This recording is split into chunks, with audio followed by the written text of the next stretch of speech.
on X-Men. The podcast that looks back on X-Men comics, movies, shows, characters, and more. The only podcast. What? No, there are a lot of other podcasts. That was just like a random assertion. There are lots. You can find more about this show and others like it at our network's website, radiomeanwhile.com. Other shows on the network include Three Nice Things, where we force ourselves to say 3 nice things about a movie with a bad and often earned reputation. Do you mean it's the only podcast of any podcast ever, or it's the only X-Men podcast? That's what I was saying, but it's not. There's like either way 20,000 other X-Men podcasts that are doing on. this. But thank you for listening to this one. That's the end. See you next episode. No, keep listening. There's Is It Classic, Does It Rock, where we pick a band or artist and go through the discography, album by album, track by track. Radio 64, Video Game Music Remix Radio. And 9021, Here We Go, a 90210 rewatch podcast. Now on their second season. Well, not their second season, the show's second season. It's the summer season. And a Christmas movie that starred Luke Perry, kind of. I had to watch that movie, and it was awful.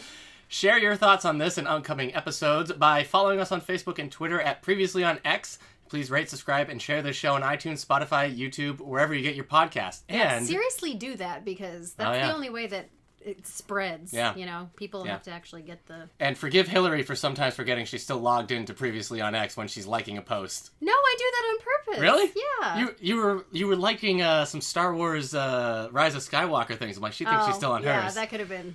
Today, I'm Eric Mickles, known online as Dust vs. Tweak, and with me is my co-host, Hilary Gunning. That's me. Today we're talking about the 2011 film, X-Men First Class. Yes, and this episode might be a little less interesting. Yes, shorter. Because both of us really enjoy this movie. Maybe. Oh, no maybe spoilers. I hate it. This is a great movie. Everybody likes this movie. Maybe I don't like this one. Although, actually, I was looking at some reviews online, just like Rotten Tomatoes or whatever, and some people do not like this movie. We'll get into that as well. That kind of blows my mind. Yeah, I have some thoughts on that when we get to its score and everything. Are the thoughts you're dumb? Yes, but also, producer Lauren Schuler-Donner was interested in doing a younger X-Men movie since X2 X-Men United. But talks around that movie seem to be more focused on the current younger characters of those films, not a prequel. Like Iceman, Rogue, Kitty. Oh, just following them as the youngest people cast, who are there already. Yeah, so like a young X-Men, new X-Men, almost new like mutants. a spin-off. Yeah. Maybe I would have liked that. The younger cast were never like the compelling members. No, they really Shawn Ashmore-led X-Men movie. No way. Yeah. Maybe if they had like cast a younger crew. Yes. And brought those in. If it was a fundamentally different... And Iceman's like, hey, I'm the good-looking young one by default. Get out of here. Who was good-looking in 2011? I don't even know. Who's young? I can't follow you on this trip. Yeah, all right. As X-Men The Last Stand was finishing production, a Magneto spin-off movie was also being considered, focusing on the younger version of the character hunting down the Nazis who tortured him. Xavier would also be a main character, and I read that he was probably going to be a soldier who was there during the liberation of the camp that Magneto was being kept at. Oh, wow. And they would become friends. And then because Magneto was going around killing everybody, Xavier's like, I guess we're different. Yeah. So, So sort of a bit of a take on what ended up happening. In fact, Hackmaster... Oh, in terms of what the... does Hackmaster mean? In terms of the Magneto movie, Hackmaster means he's a hack, but he's been able to fail upwards. Throughout his entire career. So now, is this an accepted term, or this is just something I don't know. Coined? I feel like I've heard Hackmaster before. Hackmaster. Yeah. I guess also Hackmaster could be a compliment if you're a literal hacker.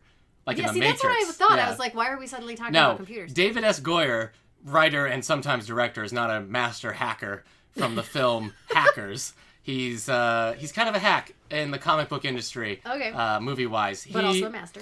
He directed the worst Blade movie and something else. What's the best Blade movie? Ooh, it's either Blade 1 or Blade 2.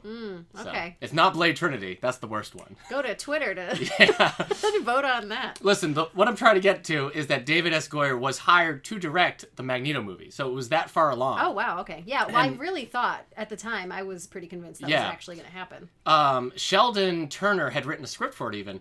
However, we were spared this movie because of the writer's strike in 2007, 2008. I feel like the writer's strike is the single most impactful thing of your entire life. My existence. Yeah. I remember, like, the writers, it wasn't even just 2007, 2008. That's when it was going on. Like, I remember the build-up just being everywhere for like, must have been at least a year. Mm-hmm. And then afterwards, like, oh, and this movie was also affected. It's like, when will we be free? Yep. So the idea for a film titled X-Men First Class was still fairly conceptual. Simon Kinberg never planned on having it being a adaptation of the comic First Class. Oh, okay. Which was like the first hidden years kind of stuff of the original X-Men in the comics, Cyclops and Jean and whatnot. They just liked the title.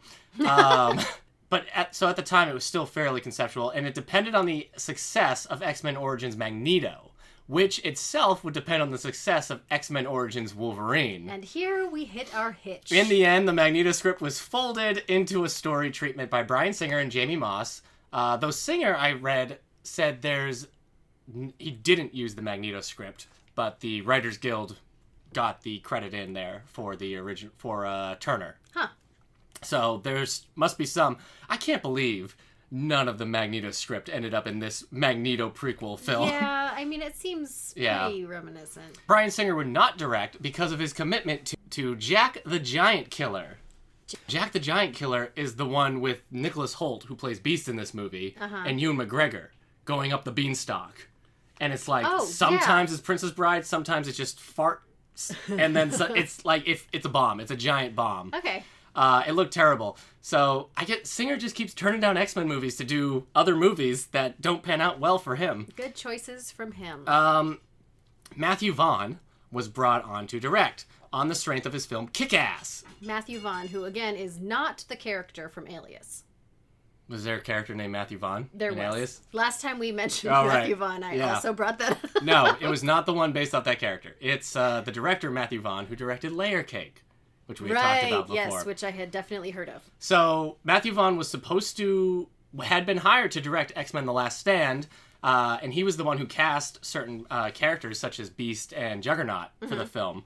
But he dropped out because Fox had that intense schedule to get it out like in months after they hired him. Yeah. So he left.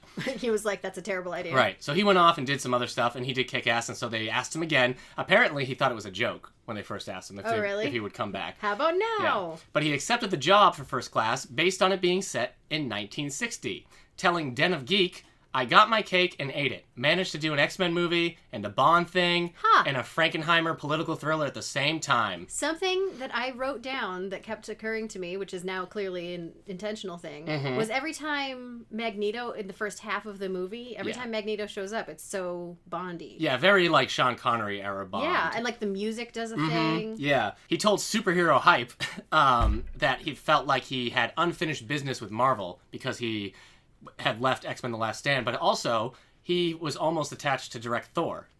Oh, the really? first Thor movie, yeah. And it just didn't happen. I don't know how far along he got in that. Yeah. So Matthew Vaughn rewrote the script with Jane Goldman, removing a love triangle between Xavier, Magneto, and Moira. Oh, good call. Yeah, no kidding. And removing the character Sunspot, which I'm a little disappointed by. Yeah. So... well, we got so many other characters. Yeah, I get it. His reasoning was that they didn't think with the amount of time they had, they could get the special effects to look great. Okay. And considering how Beast turns out at the end, I guess. But at the same time, Fox already had the assets from the Human Torch. Just transfer those over. Just copy paste. Just Human Torch graphics over Sunfire. From one monitor to the other monitor. Yeah. Henry Jackman was brought on for the soundtrack. So he's now our... Oh, wait. Was he on the other one? I can't remember. Henry Jackman is not a familiar name, but it's possible. Really? Henry Jackman's everywhere. Okay. Yeah.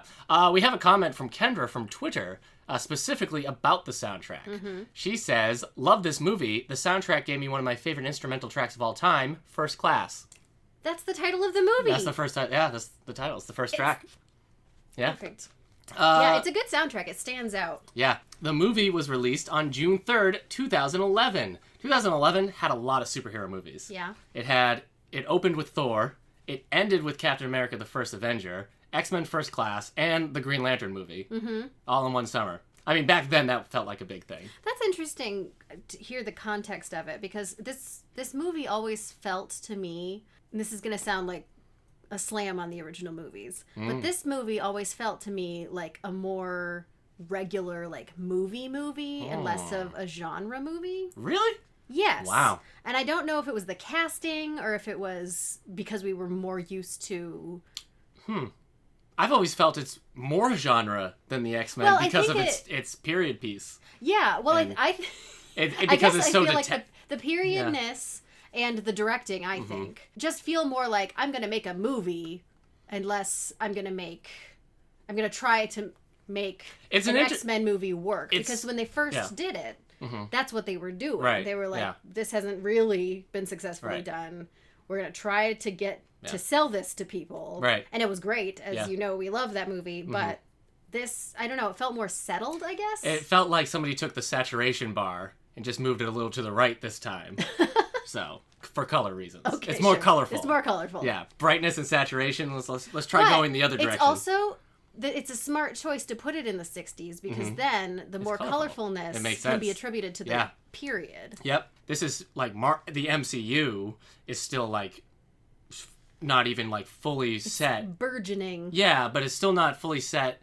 The first Avenger is probably their most like big out there in terms of, I mean, Thor and First Avenger are they're big going out there, whereas Iron Man and Incredible Hulk were very like grounded in the real world. You have Thor which is up in Asgard, and then you have First Avenger, which is set in World War II. So like this is the point I feel like maybe you can talk about like the Dark Knight having started this like take a genre, put a superhero in it kind of thing. But I feel like First Class is definitely like one of the progenitors of MCU doing that, where it's like it's not just Captain America as a thriller. It's not just wacky road trip comedy, you know? First Class was like, all right, we're the X-Men movie, but we're whatever Matthew Vaughn thought he was doing here, too. Right. The Bond thing, with a budget of $160 million, which is a lot of money. Okay. I was just putting that. It is a lot of money. It feels like a lot of money. It's more money than I have. For this prequel. It made $146 million in North America. So that almost recoups. Almost. That makes it the third lowest grossing film in the X-Men series. That's interesting. I wonder why. Domestically. Worldwide, it made $355 million, which is, I think, the reason why the franchise kept going. Okay. But that also puts it in third place for the X-Men films worldwide. So even though it's a lot of people's favorite X-Men movie, or the one they consider the best, it didn't really make a lot of money. And I think, honestly, you have the last two X-Men movies before this to blame. Yeah, that's Last true. Stand and Wolverine, like those two made money, but I think they just kind of put some people off on They lowered the bar, and I think I remember at the time having that feeling that I think was contributed to by the previous two movies, but I felt like it was trying to bring the franchise back. Like that's the sense that it had, that it was bringing something back that had gone away. So that weight might have detracted from a lot of the attention. I think also, I mean, he's in here for a cameo, but you've taken out Hugh Jackman, who's like the series golden goose, and all the other main cast members. And I think what we'll learn going forward from here with Days of Future Past and then the other films after that is that audience prefer a very specific casting set for the X-Men that should have directed where the franchise went after Days of Future Past, and it didn't go that way. Yeah. So, but I think the series needed this movie. Yes. more than maybe the audiences wanted, like a new cast. But I think it successfully re-legitimizes the franchise. It's like it's one of those things where you don't realize it's something that you want until you're there. Like, oh, it's Rotten Tomato score as you were talking. Oh, all those numbers were from thenumbers.com. Its Rotten Tomato score at the time of recording is 86% for critics, 87% for the audience score. That's pretty good. In terms of what you were talking about, like the bad reviews, this 86% has not always been there. I remember, and this isn't me being like, I remember a day when we appreciated our first classes. No, this number, I believe, used to be at like 92%. Oh, yeah. But when you go through the reviews, there's a lot of reviews here from like 2015. And then like 2019. So like people rewatching it? I think there's just more and more like professional critics, I did quotations there, reviewing it and getting the splattered tomato green splat thing on the site. And I think it's brought its score down. I could be wrong. I don't know how I could prove, like, what was its old score? But it used to be much higher. I mean, 86 seems pretty high to me. It's good, but I think it's just one of those things, like, over time. Yeah. Well, see, that's interesting because when I went to watch this again, I had that thing where I was like, am I going to like this? Is it going to be good like I remember it? And I was pretty satisfied with it. I didn't have any like rewatch. I'm not saying 86 is dip. bad. I'm just saying there is this like I feel like there's been this strange dip, and I can't confirm that. So now I'm just gonna be like that crazy person with the tinfoil hat, being like, "No, it used to be in the 90s." I swear. Our history with this film. Can I go first on this one? Can. You are enthusiastic. I didn't send you the trailer for this one. No, you didn't. I know, and I meant to, but I didn't because but the thing about the trailer is, at this point, I felt like I was in such a toxic relationship with the X-Men movies. And I said this during the Wolverine one, where it felt like I was dating this series, and it kept promising me it would get better, and it would be better. And I kept saying, you said that last time. And I just kept accepting it. And finally, after in 2008 or 2009, when they announced this movie, I'm like, no, I don't believe you. I'm done. I'm moving on. This is so tragic. And what they say, the best revenge against the person who breaks you up is to look great and live your best life afterwards. And I feel like this is what the movie was doing. Or maybe yeah, Eric. Yeah. Or maybe this is a romantic comedy where it wins me back.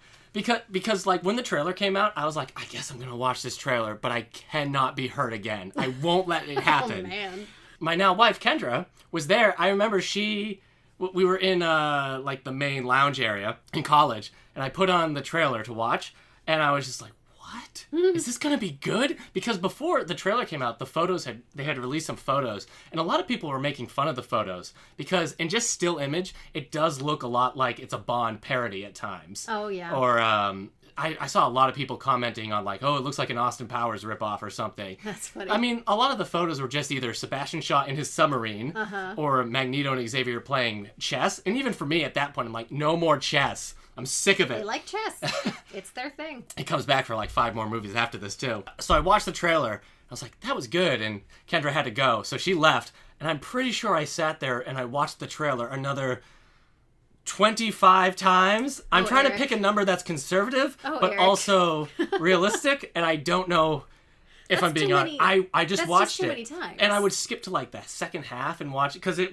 would open with them getting ready to jump out of, or lift the submarine, so in the plane. Okay. So I was like, the suits were blue and gold. Mm-hmm. It had a new cast that I wasn't familiar with. I didn't know who any of these people were. And I'm going through them, is that Havoc? And all this stuff, and I was just kind of shocked, but still hesitant. Still hesitant. You gotta guard your heart. 2011 comes around in June, and I'm going to visit my soon-to-be wife, Kendra, because we're going to go traveling to Japan. I'm going to Japan this weekend that I go to see her. But even though our flight is sometime early in the morning, we have to go see X-Men First Class, because I don't know when I'm going to get a chance. Yeah, you don't know. I won't be able to forgive myself. So we go see it, and I forget my big Marvel Club shirt in the car, so I have to run back to the car after we buy tickets, and then I'm running in there, and I'm running in through the halls to go into the theater. This is a romantic comedy. It is. So I'm like, no, it said it changed. I have to see. And somebody, one of the people, this is 2011, so that puts me at, I can do this math, I was 24. Okay. Running through the theater, and somebody somebody who must have been younger than me was like, no running. And I'm like, shut up! He's probably in high school. Yeah, I know. A reflex. And I'm like, they promised!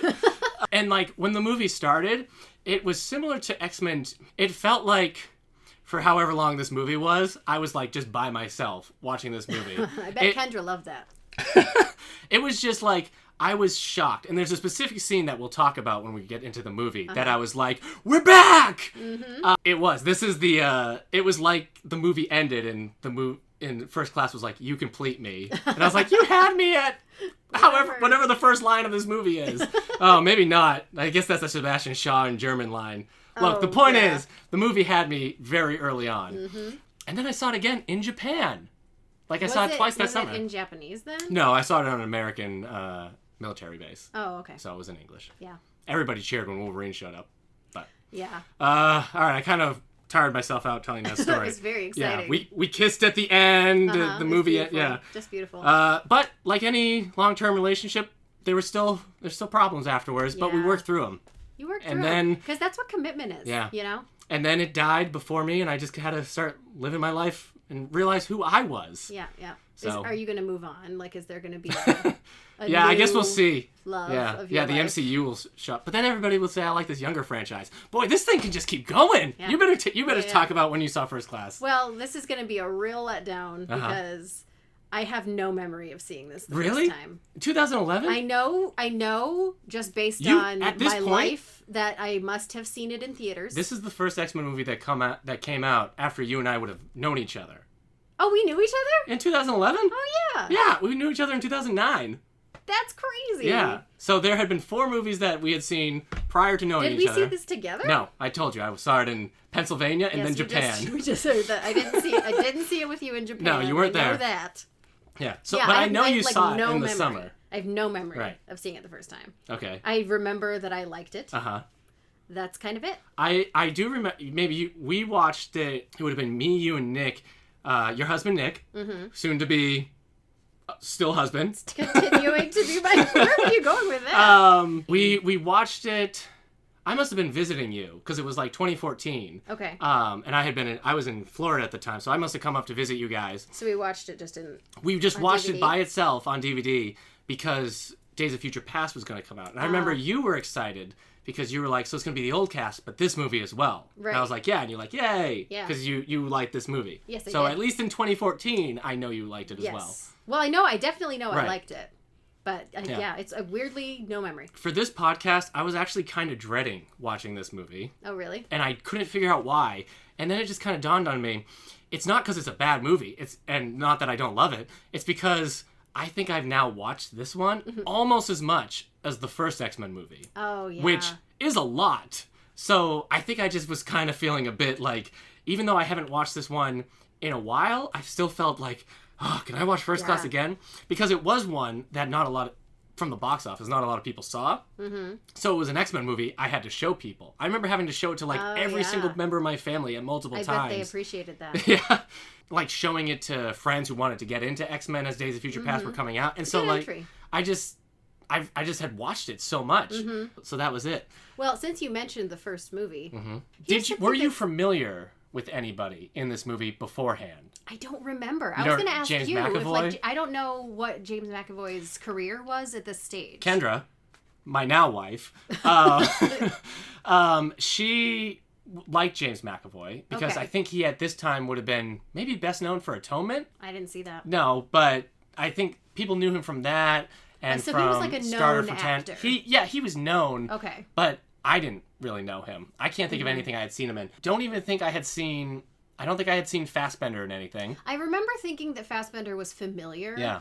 But I don't know what You would have seen known him in. January Jones from Yeah, Mad I definitely Men. knew January Jones, and boy, do I have opinions on her in this. It's Kevin Bacon is like the only name Kevin at the Bacon, time. yeah. But even in 2011, like Kevin Bacon doesn't really get you too far in the box office. Yeah, well, he's still like it was at this weird point where like he was super popular in what, the 80s or something. He was back in a TV show, wasn't he? Gone, and then he was sort of coming back. Right.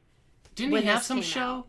I don't on know. Fox at the time? I don't Or maybe know. it was after. I think it was after. Yeah, okay. Yeah, it was just one of those like, oh, Kevin Bacon's in this. Right. You It's wouldn't like a go really see a Kevin weird Bacon casting movie at the choice. time. Yeah. But you were interested to see Kevin Bacon in this Yeah, movie. like, Kevin Bacon. Yeah. And then Jennifer Lawrence. Who she would have been coming off of the Winter's Bone Oscar win. That was great. So they like kind of grabbed her before then. And then again, it depends on what movies you watch. So, you might have been familiar with a lot of these people, but then Oliver Platt, Oh, yeah. who's like, been around for a while. Everyone knows him. There's a few character actors in this. Moira. She was familiar. Rose Byrne. Yeah, she was in a few things. I think I had seen her in 28 Weeks Later, the sequel to 28 Days Later. But there's anyone like I even recognized outside of Kevin Bacon, it was just like, oh, I think I know that person. Right, yeah. There's not like a star actor. And they were just lucky to get J-Law at the time. Mm-hmm. So, and this is not like the franchise that like made her popular either. Yeah. I can't. That's a good snatch for them. Yeah. With I guess the basic plot is that it's the origin of the X-Men, specifically Xavier and Magneto, and they're trying to stop Sebastian Shaw, who wants to cause World War III, so he can rule over the mutants. Yeah, like your typical supervillain. So it starts with Magneto's origin story. It starts which we sort of saw with the Fox fanfare but the But X, the X doesn't doesn't stay. linger. Yes, I noticed that. Now. Well, it's because it's like they did it differently somehow. Like when I watched it, paying attention to that because I knew that this was going to bother you. There was something about the positioning of the logo or something where that like wouldn't maybe it have was a made new sense. one in 2011. Yeah. The point is, it bothered me. Yes. Because I'm like, but you're a legit X-Men movie. Do it! But anyway, it actually starts with, I assume, a reshot of the... I read somewhere that it was using archival footage. But, like, the kid is different, right? And the close-up shots. Right. There are some shots that I swear have to be just from X-Men 1. If it's a reshoot, it's very well done. Yeah. I didn't go back and look again, but as I was watching it, I was trying The to mom figure it is out, and I was different. thinking, like, in the original movie, I don't think we see as much of the gate. No, there's more gate, I think. There's more gate? Yeah, but... Because I thought that it was like, you see him reaching, and Right. like, you see him struggling to get to his parents, and those kinds of things. And then they knock him out. Right. And then it pans to the gate, you're right, and yeah. it shows that it has Well, been... I guess the difference is in the first movie, it's much slower. Like, everything in that could be. intro is slower. So, like, the build-up to the whole family separation scene is slower. And then, like, the gate thing goes slower. It's much sped up in this. It could be a re-edit. Yeah, it's one of these things where, like, I can't tell what was there and what was new. Right. 100%. I can tell when something doesn't look or feel like the first movie, but it's hard for me... I don't know. There's some stuff that I'm like, I'm not sure. Yeah, well, whatever it is, it's very well done. Yeah, it's a pretty accurate recreation.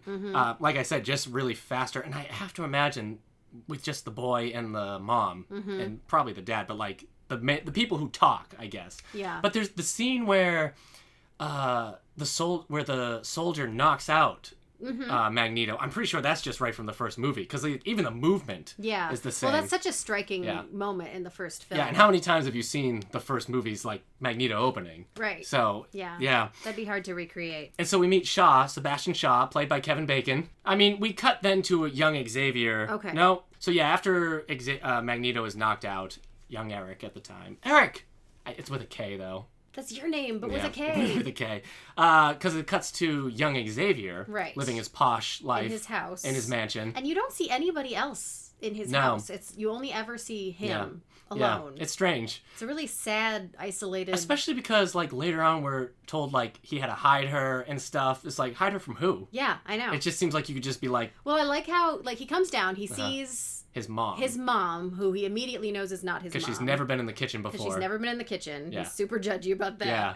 And then it turns out to be Little Mystique. Just a little... Who's just the cutest little button in the entire world. She is very cute. I love that, like, he's like, you know, you don't have to be hungry, whatever. And he's like, in fact, yeah. I will unilaterally decide not only that my house that I do not own is open to you, but also that you will live here forever, whether you want to or not. Yeah. Well, if there's any pair that could keep somebody hidden, it's Mystique and Xavier. True. It's them. So she just pretends to be somebody else for the rest of her life, and then he makes them forget they ever saw her. In the first place. It's just a really good, morally questionable upbringing. Yeah, but yes, the girl who plays Little Mystique, it's definitely one of those, like, we need somebody that when you know Mystique has been on the run, you're immediately sad, and you just want to protect that person for the rest of their lives. She's so cute! Yeah. And then we cut to Kevin Bacon torturing... Yeah. And boys. I don't know if I had seen Kevin Bacon in anything before this, because I think his heyday was... the 80s. Yeah, was while I was still too young to watch Kevin Bacon movies. So, like, I've seen things since then in retrospect, but I think at the time, this was like I know Kevin Bacon is a person, but this was like the only time I had seen him really act. And I was really impressed right off the bat. First of all, he knew German. I'm not German, maybe, but that sounds like a really good German accent. We'll have to have some German correspondents and be like, Seriously. no, that's real bad. I know, maybe it's awful, but like it sounds very legit, and at the very least, very well practiced. Yeah. It makes our European brothers' ears bleed. But I know, they're probably like, why? Yeah. But yeah, he does a great job, and he's working with the Nazis, I guess? Yeah. So, Shaw is he's kind of a mess of multiple characters. I like the character in this movie. I like Kevin Bacon as Sebastian Shaw in this movie, but it's very much in the tradition of X-Men movies, taking a character giving him the name and power, and then changing almost everything about them. Yeah. Because him working with the Nazis to, like, genetically improve mutants and, you know, that's very, like, that's a Mr. Sinister thing right there. And that sort of, if you know Shaw from the comics, that sort of seems like that's intellectually beyond him. Yeah, yes. Yeah, he's not got somebody who can do that. He could pay for somebody to do that. Yeah. But yeah, that's also not like would be his agenda. You could write around that. But so that Mr. Sinister like characterization, it makes me like, well, why didn't you just put Sinister in this? Yeah. And then later when Sinister we know... would be kind of a good position for almost all of it. Right. But then when you know that he wants to cause World War III so that the mutants will be stronger and rise up, that's a very apocalypse thing. And so it's just kind of like this strange... You get multiple... you get actual villain motivations that belong to... Whereas like Sebastian usually just...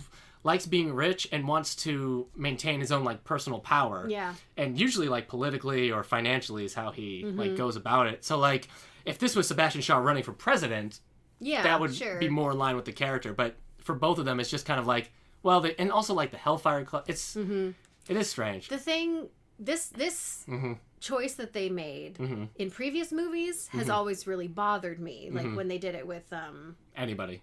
Yeah, I can't think of specifics, but in previous movies, it's really bothered me. In this one, it doesn't, and I think it's mostly because I've never cared about the Hellfire Club at all. Yeah. Like, I just don't care about them. Yeah. And so, like, if they screw them up, I'm like, whatever. Right. I don't care. I like the movie. I like the Hellfire Club for the most part. I mean, visually, they'd be very silly to put on screen. Especially, I mean, like, there's the case that it would be, like, ridiculous for all the women in the Hellfire Club because they're just wearing like S&M outfits the whole time. Yeah. But then also the men would just look so stupid. They would look like they just walked off Pirates of the Caribbean. Yep. With their little frilly. They do it a little bit. There a couple of them. The tornado guy wears a froofy kind of a suit. Yeah, Riptide kind of has the look of it all. January Jones is kind of wearing the Emma Frost like Hellfire outfit. Yeah, we can talk more about her later when she comes. You're right. In. I guess Azazel is also wearing very. Yeah. Well, like when they first. I mean. This will come in later, but when they first appear, it's in the context of a club type situation where it's very clearly like a. But once they're in a submarine and they're trying to start dress code. Oh yeah, they have a dress code. Clearly a dress code. But once they're in the sub and then they're off to like talk to Russia and stuff, I'm like, okay, they're just dudes. They just wanted the Hellfire Club. One of those things where I like the character in the movie and I like most of the things they do with him. They change his powers because in the comic Kevin Bacon. They changed Kevin Bacon's powers. Well, not Kevin Bacon's. His power is dance. I don't think he has it in this. In the comics, Sebastian Shaw's power is that he absorbs kinetic energy, and that makes him physically stronger. So it's not like an energy thing like Bishop. So you could punch if you just were punching Sebastian Shaw all day, he would become strong as Colossus. Is the kind of thing. He just absorbs the energy and then he can. But not like energy. So if you zapped him with electricity, or it should bother him. So they just kind of enhance that power. And then he can like create the little balls of energy. Anyway. But when we first meet him, we don't even know he's a mutant. That's true. We first meet him. He's in his office. Tormenting poor, adorable Eric Lencher. That's freaking... Because the camera's pointing one way the whole time when it's talking to Kevin. Yeah. I'm going to call him Kevin now the whole time. When it's talking to Shaw and Shaw Magneto. has that creepy, like, serenity. Yeah. Like, he feels like you can just sense that he feels that he's utterly benevolent. Yeah. It's like a therapist at the beginning. And like but it's it doesn't just looking feel put on. It feels like he genuinely feels. Yeah. Like, I'm going to bring this out of you. And you'll be so happy. Yeah. And like we just see like the normal wall and a window and everything. And then when Eric can't move the coin, it faces the other way, and that saw blade and torture room is always so like, gah! It's so shocking. It's stark. It's so still good. Like, having seen this movie so many times, it's still like, oh, that's disturbing. Yeah, and it just takes up the full wall. It's really And then good. later on, when you realize he was there for a while, you just know that. And he's just been, it's the reveal for us, but the part of the reveal is that you know that that's been there the whole time. Yeah, those have been washed. Yeah. Those saws. Jeez. He shoots Magneto's mother. Yeah, he brings in the mom to get him to move the coin, force him to do it, which doesn't work. He can't do it. He ultimately shoots her. And then Magneto goes nuts. Goes bananas. Which always kind of bothered me. I'm like, well, just throw that stuff at him now. Yeah. But I guess that wouldn't work on him anyway. But that's true. But there was some impression that he couldn't control window was impenetrable. Oh, maybe, yeah.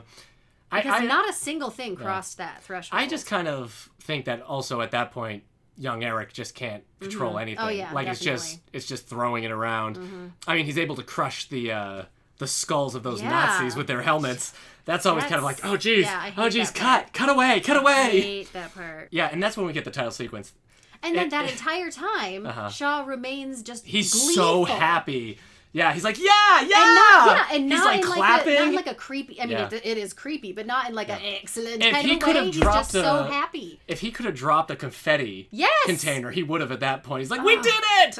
Ah! He's just so. And he's locked in. It's crazy. Yeah. Then that's the title sequence. Well, yeah, because Shaw is just like, we're gonna be friends for a long time or something. We're gonna have a lot of fun. And then it goes to the bloody Nazi coin, which flips over to an X-Men coin. I'm always like, I don't want the Nazi coin to become the X-Men coin. It's flipped over. It's X-Men First Class.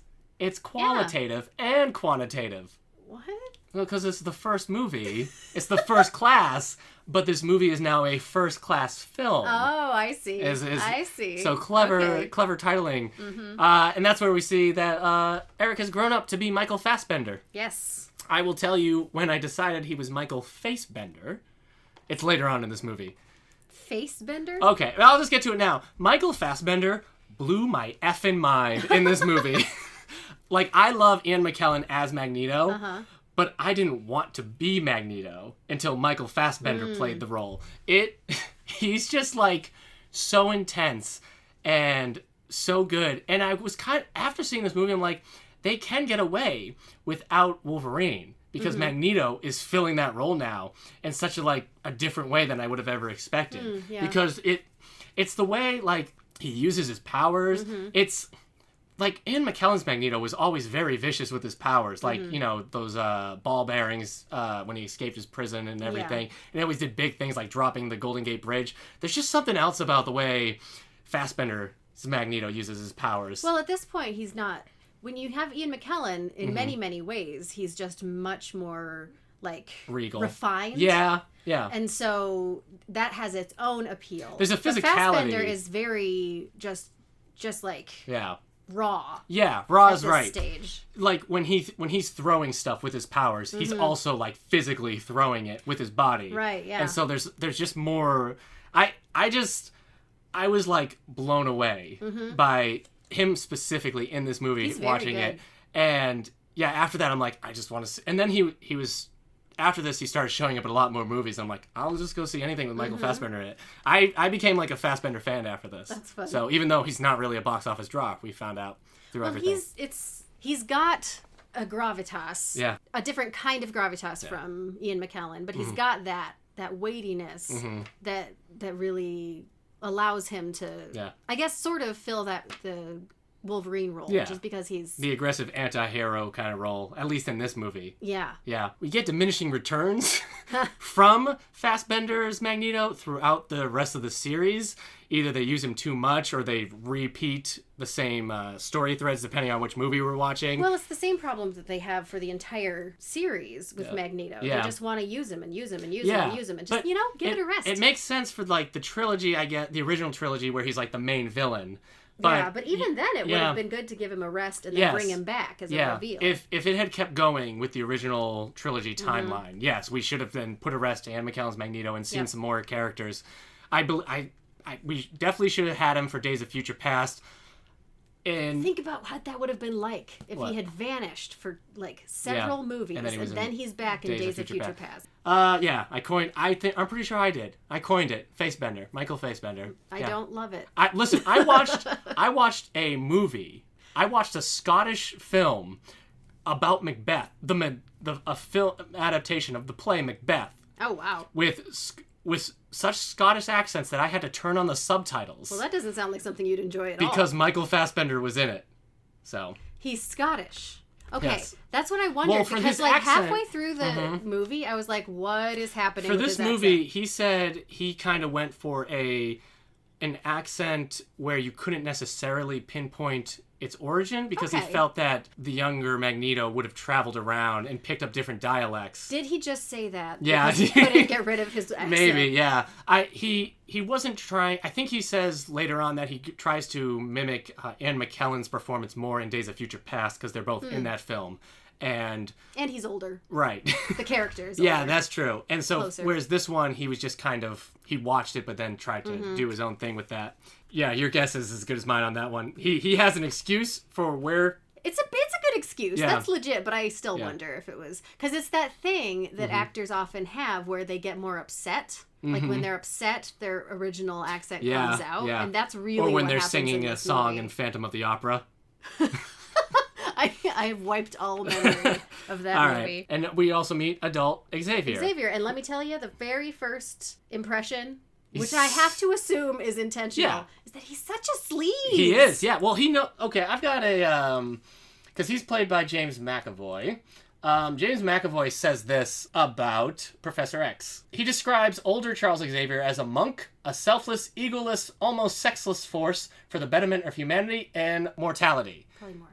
But it's quite fun because the complete opposite of that is an ego-fueled, sexed-up, self-serving dude. And not going too far with it, but he's definitely got an ego, and he's definitely got a sex drive as well. So, McAvoy was definitely He like... was playing with that. Yeah. Yeah, that's an interesting thing. It's a interesting thing for them to do because it's fun to see a very different take on him. And he's also very... I mean, you could see that happening in a young... Because he... Finishing his thesis, I guess, at this point. He's a and jerk. He's like at Oxford, and Yeah. he's like a genius, and he's got this power. So you can totally see where this like egotistical guy would well, come I mean, from. the first thing he's doing is just hitting on a girl at a bar. Yeah. And it definitely sets the tone for where we are because he says it's a he calls the hemia, what is it?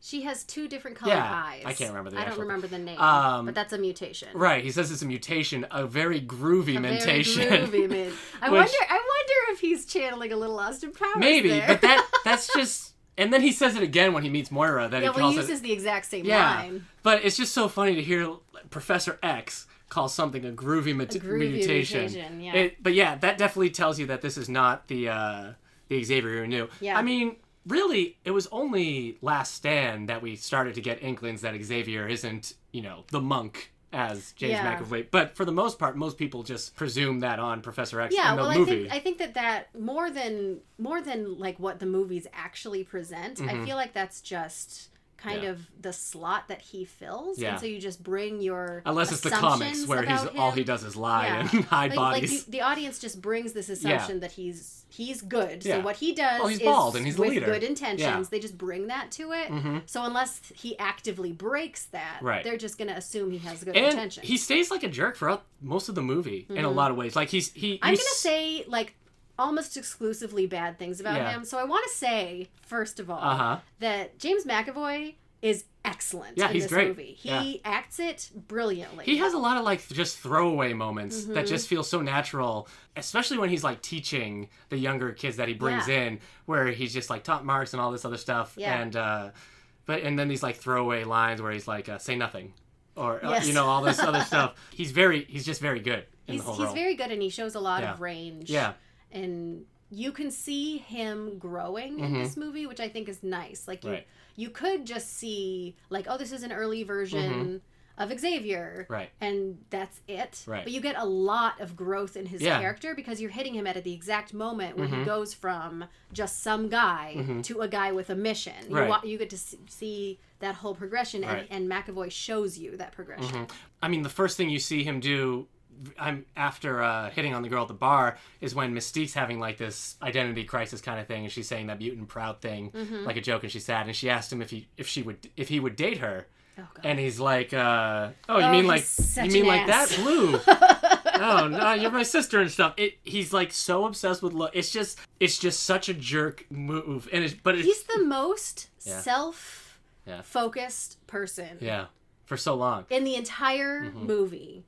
He is, even when he is feeling like he's doing things for the benefit of mutants or whatever, he's just laser focused on himself being right. And like, just because sometimes he ends up being right doesn't mean that's that excuses that right, attitude. Yeah. You know, we'll talk about it when we get to Dark Phoenix, but when later on in this movie, Mystique is saying, like, you don't want to... I can't remember the first part of the line, but she says, you don't want to be different from them. You want to be part of them. You want to join the rest of the world. And that becomes like a plot thing in Dark Phoenix that people yell at him for. So, like, that part of this character stays sort of consistent. But yeah, he definitely, like, the whole movie, like, even... There's moments when you realize he's got selflessness to him. And you kind of realize, like, he does want to help. Yeah. But, I mean, there is this also element, like, is he doing that because it makes him look good? Like, if he can teach Havoc to control his power, then it's is like he his that good of a teacher? Yeah. I think that you can see that he is a good person in that he wants what he does to benefit people, but he's not going to waver from his assumptions about how that happens. Right, yeah. Which, I mean, that's the whole thing between him and Magneto, is the thing that they never ever really find the middle ground that's going to make them teamed up forever. Honestly, there could be a little bit middle ground, middle ground if either one of them would take any steps. We met the Hellfire Club. So the Hellfire Club is made of Azazel, Riptide, who is usually a Marauder, Azazel, who we talked about in the Mystique episode, the father of Nightcrawler. Yes, father of Nightcrawler. So I don't know if they ever planned on having Mystique in this movie. They didn't look at each other. It never became movie. a thing. So I don't know if that would have been in a future movie, because at the end they're all, like, together. Yeah, that's true. They're, like, on the same team by the end. So you have Azazel, who's basically Devil Nightcrawler. Yeah. Riptide. January Jones is Emma Frost. And then, as we said, Kevin Bacon is back now with his American accent. So now that we've introduced Emma the Frost. Hellfire Club, right, we have Shaw, who's, like, weird casting, but good casting. Yeah. Like, Kevin Bacon shows that this was a really good casting choice. And then Azazel January and Jones. Yeah. What the heck were they thinking? And it's just because I assume that she was having this moment because of Mad Men. Yeah. And I adore her in Mad Men. Yeah. She is a very good actress and very, very subtle in what she does. Right. And she also, I feel like, is technically good in this movie. But why they would cast her as Emma Frost, I even in cannot Mad Men, understand. though, I've always thought of her acting style as very, like, anti-energy. Yeah. And, like, maybe that's, like, she's doing that on purpose. It's but definitely a choice. It's not something that you would want for a character who, in the comics, tends to lead multiple teams, has her own agenda on multiple levels. Yeah, well, January Jones, in Mad Men and in this... has the energy of someone who is going to control the people around her by being subversive and, like, sidling up to people, and, like, they don't know that she's controlling them. Yeah. And it's less of a forceful power than you get from an Emma Frost. Like, I don't know why I don't like this version of Emma Frost at all. Hate it. It's one of those things. So this is the opposite side of when you do something like with Sebastian Shaw, where it's different from the comics, but I end up like this is it's so different, but it's not better or it's not entertaining. Yeah, really. It doesn't work. Like, I guess they just cast her because you're right. Mad Men, the '60s. She's blonde. Yeah. And she can look like Emma Frost, kind of. Well, when it came out, that's what I thought. I was like, oh, of course they wanted to have January Jones in this. But energy-wise and everything, like, this is not what I would want people to think Emma Frost is like in the comics. Because it took a while, like, when I was a teen to kind of get on board with, like, Emma as an X-Men and liking her character. But, like, as time went on, I'm like, I like Emma Frost. Like, she's a strong I like character. I like how she interacts with the other characters. I like how she'll just make decisions and screw anyone who disagrees with her. I don't like... She has kind of a similar vibe to Mystique in the comics. Yeah. Yeah. And I guess, like, the baggage that comes with Emma Frost usually is her outfits that you have to kind of explain away. And here's what I'm going to say about the outfits. In this movie or in the comics? In this movie. Well, in the comics as well, but in this movie. She's dressed like this. And you're going to say, well, they had to make her look like in the comics. But, like, do you? Yeah. Well, like, do you? Riptide in the Marauders doesn't wear a nice purple suit in the sewers. Yeah. No, it is funny. Like, go ahead and put her in white. Yeah. But, like, I mean, later they have her in just a really tight, Yeah. Like, looks like Like leather. James Bondy like a kind white of, yeah. leather outfit, which is revealing, but like, do you really have to do the belittling outfit with I guess the it makes underwear? sense. For me, it makes sense when she's in the Hellfire Club. But as soon as that scene is done, like, when she goes to Russia, she's wearing her Hellfire Club outfit and everything. And it's just kind of like, you could get away with explaining she's playing a role when she's Emma Frost of the Hellfire Club. But when she's like, I guess she is too, I don't know, it just... But like Emma Frost of the Hellfire Club, in the context of this movie, could be anything. Yeah. They give the Hellfire Club... Yes, in the context of this movie, you're right, it could have been anything. The Hellfire Club in this movie... She could have been wearing black, and they would have just been like, black looks better. All of the women wearing underwear, presumably to excuse the fact that Emma Frost is wearing underwear. So just like, don't do that. Yeah. That's all I'll say on that matter. Yeah. The 60s, though, I will also say to them, probably the only era that they could set the movie and put Emma Frost's costume like that in and then get away with. Did she even have go-go boots? In this movie? In the movie? I don't know. Maybe. That would have been appropriate. Okay. But at the same time, it is just kind of like, she's nothing. She's just there to wear the Emma Frost costume. Yeah. And like, I don't like the Emma Frost who's just so like when Sebastian Shaw's like, this glass needs more ice. I'm like, that's Emma Frost would say, then go get some. Yeah. Or have like a servant get some. She wouldn't. It's just blah. It's a cheap moment because it's sort of a funny moment and it says a lot about his character, but it's wrong for her character. Yeah. She also doesn't really do anything in this movie. She's psychic and sometimes she's Diamond, but she doesn't. Mystique from the first movie. Yeah, but at least Mystique fought Wolverine.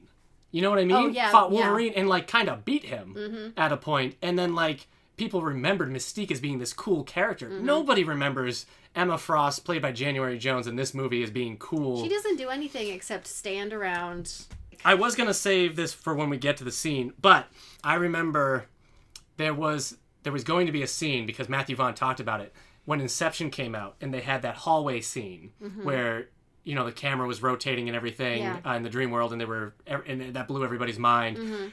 Matthew Vaughn in an interview said his heart sank because they had planned to have a fight between Emma Frost and Xavier in like the astral plane. That's what's missing in this movie. And they were going to set it up like that. Whether or not that's 100% true, we have to, trust Matthew Vaughn.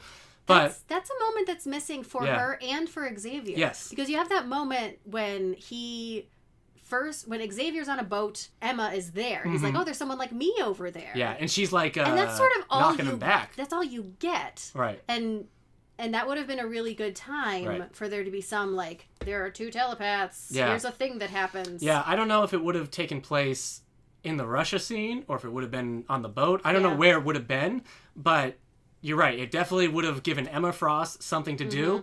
It would have been a cool visual. Yeah. But I guess Inception beat him to him. That won't be the only Inception effect for this movie. Really? Yeah. Wow, we talked a lot about Emma Frost. But that's because... I got a lot of opinions It's disappointing because she's a big character.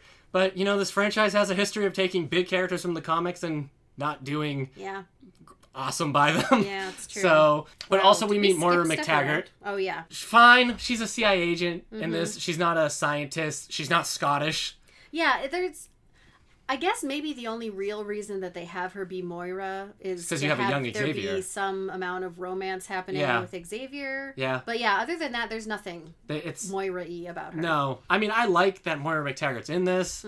I think she's a good character. Whatever character she's playing is good. Yeah. But it's not particularly Moira. Yeah, I miss, like, Muir Island and stuff. Yeah. Like, that could have been, like, we'll set up when Oliver Platt is like, I've got a facility. It could have been Muir Island. Anyway. Moira's in the car. She's casing the joint. She takes off her clothes and goes in naked. Yeah. Whatever. And then... not naked if anyone hasn't seen this movie, but she's in her underwear. You can tell how much clothing it is by that disdain. Yes, and it was empowering or whatever because it was her choice. So... Rose Byrne doesn't have much to say about the character. On Wikipedia, she's like, a woman in a man's world. She's very feisty and ambitious. She's got a toughness about her, which I liked. That could be anybody. Yeah. You could just describe feisty and ambitious. Sure. Yeah, okay. Sure. Whatever. So anyway, she goes in, spies, sneaks in, sees them. She being finds mutants. them. Shaw is schmoozing that general guy or whatever his name is. He's not a general. What is he? He's a colonel. Colonel. He's a colonel. Colonel Henry. I think he's a colonel. Yeah. And we find out that he is somehow trying to manipulate He's trying to- politics in yeah. America. That's He's trying to put basically what missiles we too know. close to Russia. He's trying to get Russia to put missiles too close to us. So this is the start of us understanding that Sebastian Shaw is orchestrating the Cuban Missile Crisis. Yeah. So this is what Singer brought in Okay. to the movie. He wanted to center around the Cuban Missile Crisis. Mm-hmm. And then with Days of Future Past, which Singer comes back for, or he directs, he brought it around for when the peace accords after Vietnam. Mm-hmm. And so, like... So he wants to set them Yeah. in the world And that exists. I like that for this prequel series to, like, have this, like, kind of hidden history. Because, like, if you're saying mutants been around a while, then, like, that's a cool take to do on it, that, like, they have been around, they've been either affected by or have been affecting these things. They stopped doing that after Days of Future Past. Apocalypse and Dark Phoenix are just set in the 80s and 90s because they are. It's not no, like, frame. they're not at the Berlin Wall in X-Men Apocalypse, you know? I like the Cuban Missile Crisis being brought in. Yeah, or I think the that's a X-Men nice being, idea. It all fits around well enough that for somebody who doesn't know a lot about the Cuban Missile Crisis, sure. It tracks, I guess. Well, I think it's interesting because you get the level of him sort of like manipulating things in the background, Right. and it's like, okay, so that could be sort of how it ultimately got off the ground. And then when we actually see the Cuban Missile Crisis, they take it a step further beyond what actually happened, Right. and then they are actively involved. I guess you can say, though, doing that kind of excuses the egos and self-destructive nature of the people in power at the time. You know? They were just being manipulated By Kevin Bacon! It was their fault! Well, So, it is interesting because this is jumping way ahead, Mm-hmm. but you see a lot of sympathetic takes on people on both Yeah, sides. yeah. Because you see a lot of people being like, I don't want to do this. Yeah. Can we make this stop? Which is good. It's like, sometimes it's nice to remember, like, there's heroes on both sides, as Revenge of the Sith taught us. But at the same time, it's like, yeah, but also people are monsters. Yeah. But she's doing, and because she sees Emma Frost in her diamond form, which I guess the diamond form looks fine. I don't really know It how. looks fine. Yeah. I've never pictured it the way they do it in the movies. It's like there's just a whole bunch of diamonds. Yeah. And not just like one diamond. I don't know how I would do it, Yeah. but it doesn't, to me, it doesn't look as like from page to screen as like Colossus. So, and she goes to recruit Xavier, who knows about mutants and everything, who's drunk because he was doing a, whatever. I don't know what it is. I don't drink that much. he had that giant. He was basically just chugging. Yeah, he was chugging. But I don't know if they actually say it, but he's just finished his thesis. He did it. He's celebrating his he got his, dissertation or whatever. They announced that he was Professor Charles Xavier now. That's right. Okay. Yeah. So she comes to him, which I think is a nice thing. Yeah. Having him have this dissertation. Yeah. This will be on the record. If you're looking for somebody who knows about this, Right. you're gonna find him. Yeah. It And he makes does. sense. He tries to hit on her using the groovy mutation and everything. He's like, oh man. And she's just not into it. Yeah. We cut to Magneto going to Argentina to go find that's a good scene. some Nazis who tried to escape their war crimes. Yeah. And this is the... Because he's hunting for Shaw. Yes. Is the overarching goal. Mm-hmm. But he lands in this Right. bar in Argentina Yep. that Shaw has apparently frequented. Yep. And he hears these German people talking behind him. Yeah. And boy, Yeah. This is where I was like, who is this man? I know. This is the Michael Fassbender scene, because not only does it have one of my favorite tracks in like the X-Men franchise in terms of soundtrack, the Frankenstein's Monster is the name of the track on this theme. Just that's like slow build, and then that guitar's like dun dun dun, and but like everything he does is just so brutal and exciting. Like he stabs a guy in the hand, pulls the knife out and magnetically throws it to another guy, and then pulls Catches it back it and and puts it back stabs in it the back hand. into his hand after shooting a guy. It's just like he's but this just is so after. nasty. This is after he approaches them yeah. and lures them into admitting Conversation, yeah. that Oh, they the whole were a part conversation is of- so good. Yeah. When he's like, what were your family's names? Like, they didn't have names. It was taken from them. Yeah. By pig farmers and tailors. It's And like, he yeah. does cheers on their cups. Mhm. And he's just so cool Yeah. and collected. Yeah. And you can just see the hideous fury Uh-huh. underneath. And Yeah. it's just so I beautiful. love the Frankenstein monster scene It's so very much. good. It's very good. It's just, that's the kind of, like, you remember, like, Ian McKellen's Magneto, like, just beating people up with metal and all this stuff. And like, so that like tracks, like this would be Ian McKellen's Magneto back when he was younger and full of, you know, a young man's blood and all that. He could just, you know, just get into that, but also like a Magneto who's still like you said, like less refined. So boy, I love it. And that track, they meet in Miami. This movie is like as globetrotting as it gets. Yeah. Because like, I mean, I don't know where Magneto is. He's in Switzerland when he pulls the guy's tooth out at the bank. Yeah. Trying to trade him the gold. Bank. So you're in Switzerland. You're wherever Xavier is graduating from. Money? Apparently. Who? Magneto? Magneto. Well, he's got gold. He's just got the Nazi gold that he tracks around everywhere. I don't know. Yeah.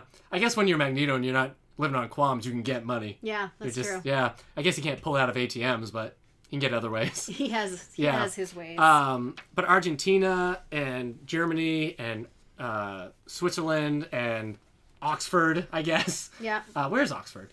England. England? Yeah. So we're in England, Miami, but Xavier's house is in New York. Yeah. And then... Why is his house in New York? That's just where it is. Westchester, New York. No, I know that, but like now that I'm thinking about it. Oh, because his mom does he end up in New York? Married Juggernaut's dad is Xavier's stepfather. Right. But maybe that doesn't make any sense because I thought it was Xavier's money. I don't know why he lives in Westchester. Because I always always imagined that it was like his ancestral home. Yeah. Well, in the comics, I don't think he's British, if that helps. That does help. In the movies, he is because they cast Charles Patrick Stewart. That never occurred to me ever. What was I saying about the Globetrotter? And then we're in Cuba, but also when they're recruiting, they're, you know, well, I guess they're all. Well, that's jumping ahead. Yeah, but I'm just saying, like, this movie, like, much more globetrotting than the X-Men movies have been. Oh yeah, it goes all over the place. In a big way for like superhero movies too. I have a hard time thinking of a superhero movie that was just like all over the place like this. I'm probably gonna remember like 18 before I'm done with this. We see him, and that's almost a quiet moment in the movie. Magneto in Argentina. Well, until like it's a quiet intensity kind of a thing, but then we come back to Xavier with the CIA. Yeah. Trying to convince them that mutants are real. Yeah. Very real. They are among us. Yeah. But then he stops from... He doesn't. They don't believe him. They think he's like a spy because he knows about the Jupiter missiles. He just invades their privacy. Yeah. Right? Well, yeah, this is Xavier who doesn't seem to mind that because at one point he tells Oliver Platt to get in the car. Yeah. Which is a funny moment. He's like, you want to see another magic trick? He's like, get in the car. Okay. But yeah, they think he's a spy, so Mystique reveals that she's blue and everything. And then they go off to capture Shaw because they have a lead there. Stryker's dad, William Stryker's dad, is there. I don't know what his first name is. Singer? He must... Because I like Stryker in X-Men too, but Singer just loves the character of Stryker so much. Because he puts him... I mean, he was in Origins, but Singer wasn't involved in that. But then he's going to recast him with a younger guy, and he's going to be in both Days of Future Past and Apocalypse, which are both Singer movies. And it's just like, I don't know. He must just really like that theme. I guess. Of like the military against mutants. But there's just this thing. It's just like, just let something be once and let it be strong. Stop diluting it. Stop adding water to it to keep that champagne is going to run dry pretty quick. Because at this point now, that's the third reference in 5 movies now we've had to Stryker. Yeah, it's true. But I mean, it's his dad. I guess you learn that racism is taught because of his dad. Or inherited. Yeah. I'm going to say it's taught, Hilary. Okay. If I learned anything from American History X, it was taught. Which isn't an X-Men movie. I learned halfway through American History X. After you'd already started. After I started, I'm like, wait a second. This isn't. And Oliver Platt. Do you like Oliver Platt in this? I think he's fine. I know him as the voice of like Hades in the Wonder Woman animated movie with Kerry Russell. I know him weirdly from West Wing. Okay, well there you go. He was like a.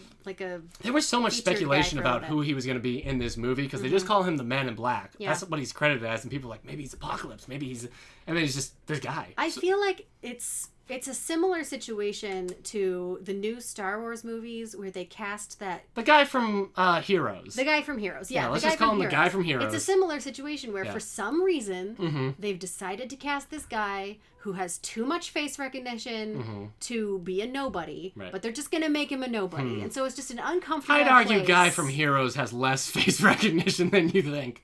But he stands out. Yeah, You know because what I you keep mean? giving him Like, screen time. You watch a movie and Yeah. it's not extra. What's it's Oliver- a guy I've seen before. Right. This is gonna probably anger like cinephiles, but I don't know what Oliver Platt is like famous for, other than does he do Shakespeare's things? Is he British? He seems like he's not British. He seems like kind of a legit-ish guy, but All I right. don't really know what he's in. Sorry, everybody.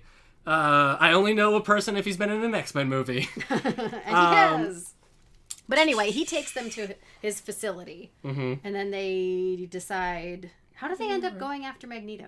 They Well, they run don't into go after me. Magneto because they're Magneto's going after there. Shaw. Magneto's there to kill Shaw, Right. but it doesn't work out because he's not prepared and he doesn't think Shaw has friends. Mm-hmm. And so now he's going to learn he needs a team real bad. Yeah. Because he gets beat up. Maybe not by Shaw. No, this Emma is- Frost just turns into diamonds. He's sneaking onto Shaw's boat in his Right. wetsuit with his knife. Yeah. And Emma Frost turns into diamonds and just punches him off the boat. Mm-hmm. They're going to escape because the military has shown up. The military shows To up. So attack then Shaw. they try to escape with the submarine. He tries to hold on to the submarine Right, he's trying to his own detriment. Before he does that, this is one of those things where, like, I really was like thinking about how Fassbender uses the powers versus Anne McKellen because he attacks the boat. Shaw is on with the boat's own anchor, which is just so cool and so brutal. And that's like, but you see like Fassbender like whipping the anchor with his like body. Yeah. And like that's just like such a like visceral moment. Yeah. And then And he's trying not, they're gonna escape in their like private submarine. Yeah. And Magneto's trying to like pull it back up, but all he's doing is being dragged underwater. Right. Which is why also you shouldn't hang on to a dolphin when Don't swimming. hang on to a dolphin. Because a dolphin can just dive bomb underwater very quickly and suddenly you're too far underwater. And then you can't come back up. Yeah.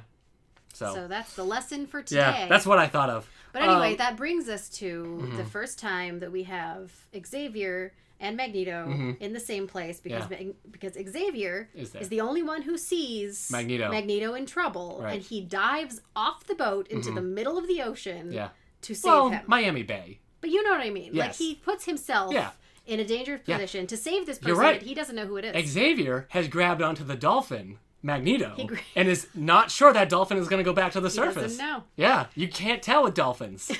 So, Magneto's not a dolphin. well, in that wetsuit he could be, right? Sure. Fassbender's such a good actor. If he wanted to play a dolphin, Be a dolphin. He could be oh, a you know dolphin. what? And that's when Xavier or Magneto gets to have that. Like, I thought I was the only one, but then he just saw Emma Frost. So I guess maybe he thought until this one night he thought he was the only mutant. Yeah, that So- makes sense because he's been traveling the world all by himself. Yeah.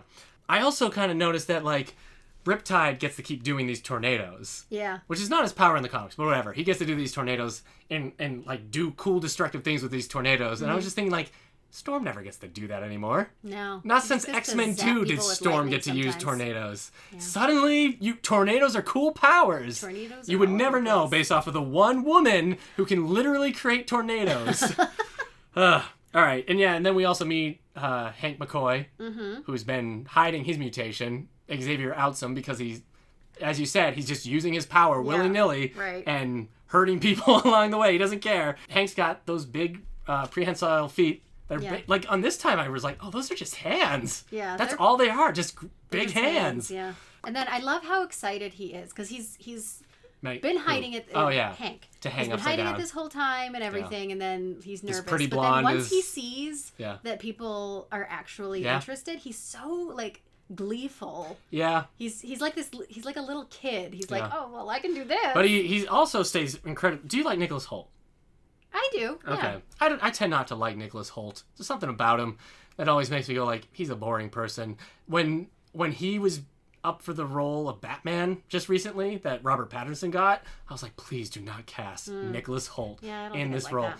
He is just like white bread that has been eaten by more white bread. So bland to me. I don't know. I think he has an appealing vulnerability.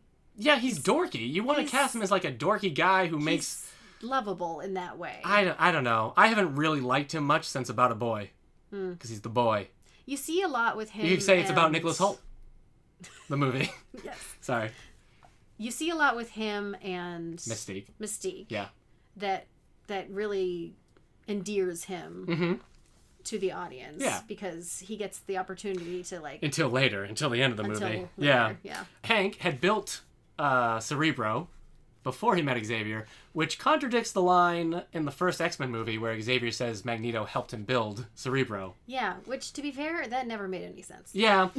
Though, I guess you could just say because Magneto was there and was helping him there, sure. he probably learned how to use it. It kind of makes sense because he would look back on the time that we are now watching as we are with this group of people who did this together. Yeah, and we don't know if any adjustments had to be made. Yeah. At one point, he could be like, Eric, can you hand me that wrench? Yeah. And he's like, you just helped me build this. He helped him build Thank Cerebro. you very much, Eric. You get dual credit on this. He and Xavier and not Beast. See, like that funny line, Nicholas Hoult, or Hank, is like, you sure I can't shave your head? He's like, don't touch my hair. And then we all laugh because we know he's going to be Patrick Stewart. Be bald. We see Storm, kind of? Yeah. So Xavier uses Cerebro. Right. And yeah, I think it is supposed to be Storm that we see as a little girl. Though in this movie's own timeline, in this prequel's timeline, that doesn't make much sense. Yeah. Because at that point, Storm, even if she's like 10, if Storm is 10 when we see her in this Cerebro scene, in X-Men First Class, set in the 60s, by the time we see her in X-Men 2000... She's got to be like 40-something. Yeah. Yeah, you're right. Or 50. Is J-Law phoning it in? I don't think she's phoning it in this one. I think she phones it in later. Yeah. Or I think you get that she... Later in movies, you get like a sense of like, yeah, I did sign on for 3 of these, didn't I? Yeah. I guess I feel like later in the movie, you do see some good acting from her. But until the halfway point, what I scenes are you like thinking of specifically? Well, I guess I'm because not I think really with sure. her and Xavier, like her and James McAvoy always seem good. I think with her and Hank and like the flirting, like love moments, I guess they're. I don't know. It almost kind of seems like they don't have much chemistry, those two actors together. Yeah, Nicholas it Hoult and always feels a little bit like Didn't they she's actually leading him date? on. You know what I mean? Yeah.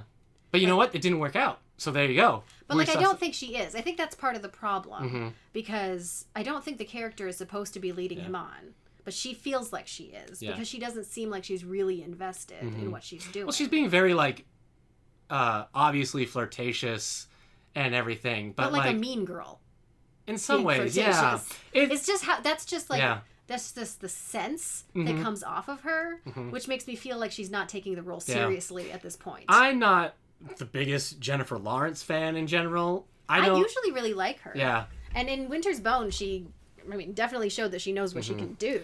I don't noticeably notice her phoning it in until Dark Phoenix, really. Yeah. I think she seems like an actress that can get bored easily. Yeah, I think that makes sense. If she's not like doing something she wants to be doing or being challenged. When she's really shining in this movie, it's in those moments where she's facing like the change to her character and like realizing that she's been complacent and those kinds of things. Well, I think then she kind of like gets her teeth into it a little more. It's disappointing to see her needing that level of drama to really put the work in. She's a little bit younger than me, maybe by like a year or two, J-Law. So that means she's like 21 or 22 in this movie. So she's also a young actress. So maybe she's just good when she's with better actors and not as great when she's with Nicholas Hoult. You know?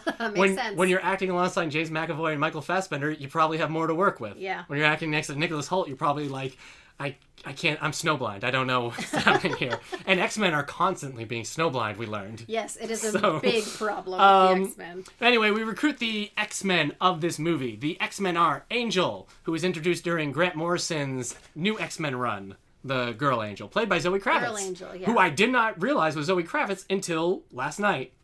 While watching the movie, I'm like, oh, that's Zoe Kravitz. Yeah. Because I didn't know who Zoe Kravitz was when I first saw this. Darwin, who was introduced in the Deadly Genesis comic, where we found out Xavier hit a third Summers brother. Angel. And then after that, a whole series of white people. We meet Havoc, who is now Cyclops' older brother. Yeah, and they found him in prison. Do we know why? No, we never are told why he's in prison. And it's like CIA agents know it. So it's like a military prison. But then I never know why he's there where he is. He must have been in the military. I guess. It's not very detailed. In Days of Future Past, he's in Vietnam. Okay, well, so, I guess that would kind of make sense. I don't know. And then also Banshee. Darwin gets so gypped in this movie for multiple reasons, but specifically, well, besides his death, when we're meeting everybody, we get to see Angel's power. We get to see Havoc is dangerous because he's in a confinement thing. Banshee has Sonic Scream. Darwin is just a taxi driver, and we don't see his power at all until like the end. But it's until he shows off. He puts his head in the aquarium. Right. When we think we just like. But like even that is just it's comical. Yeah. You don't see like a cool aspect of his power. Also Wolverine. We see Wolverine. Oh my gosh, that cameo is the best thing that ever happened.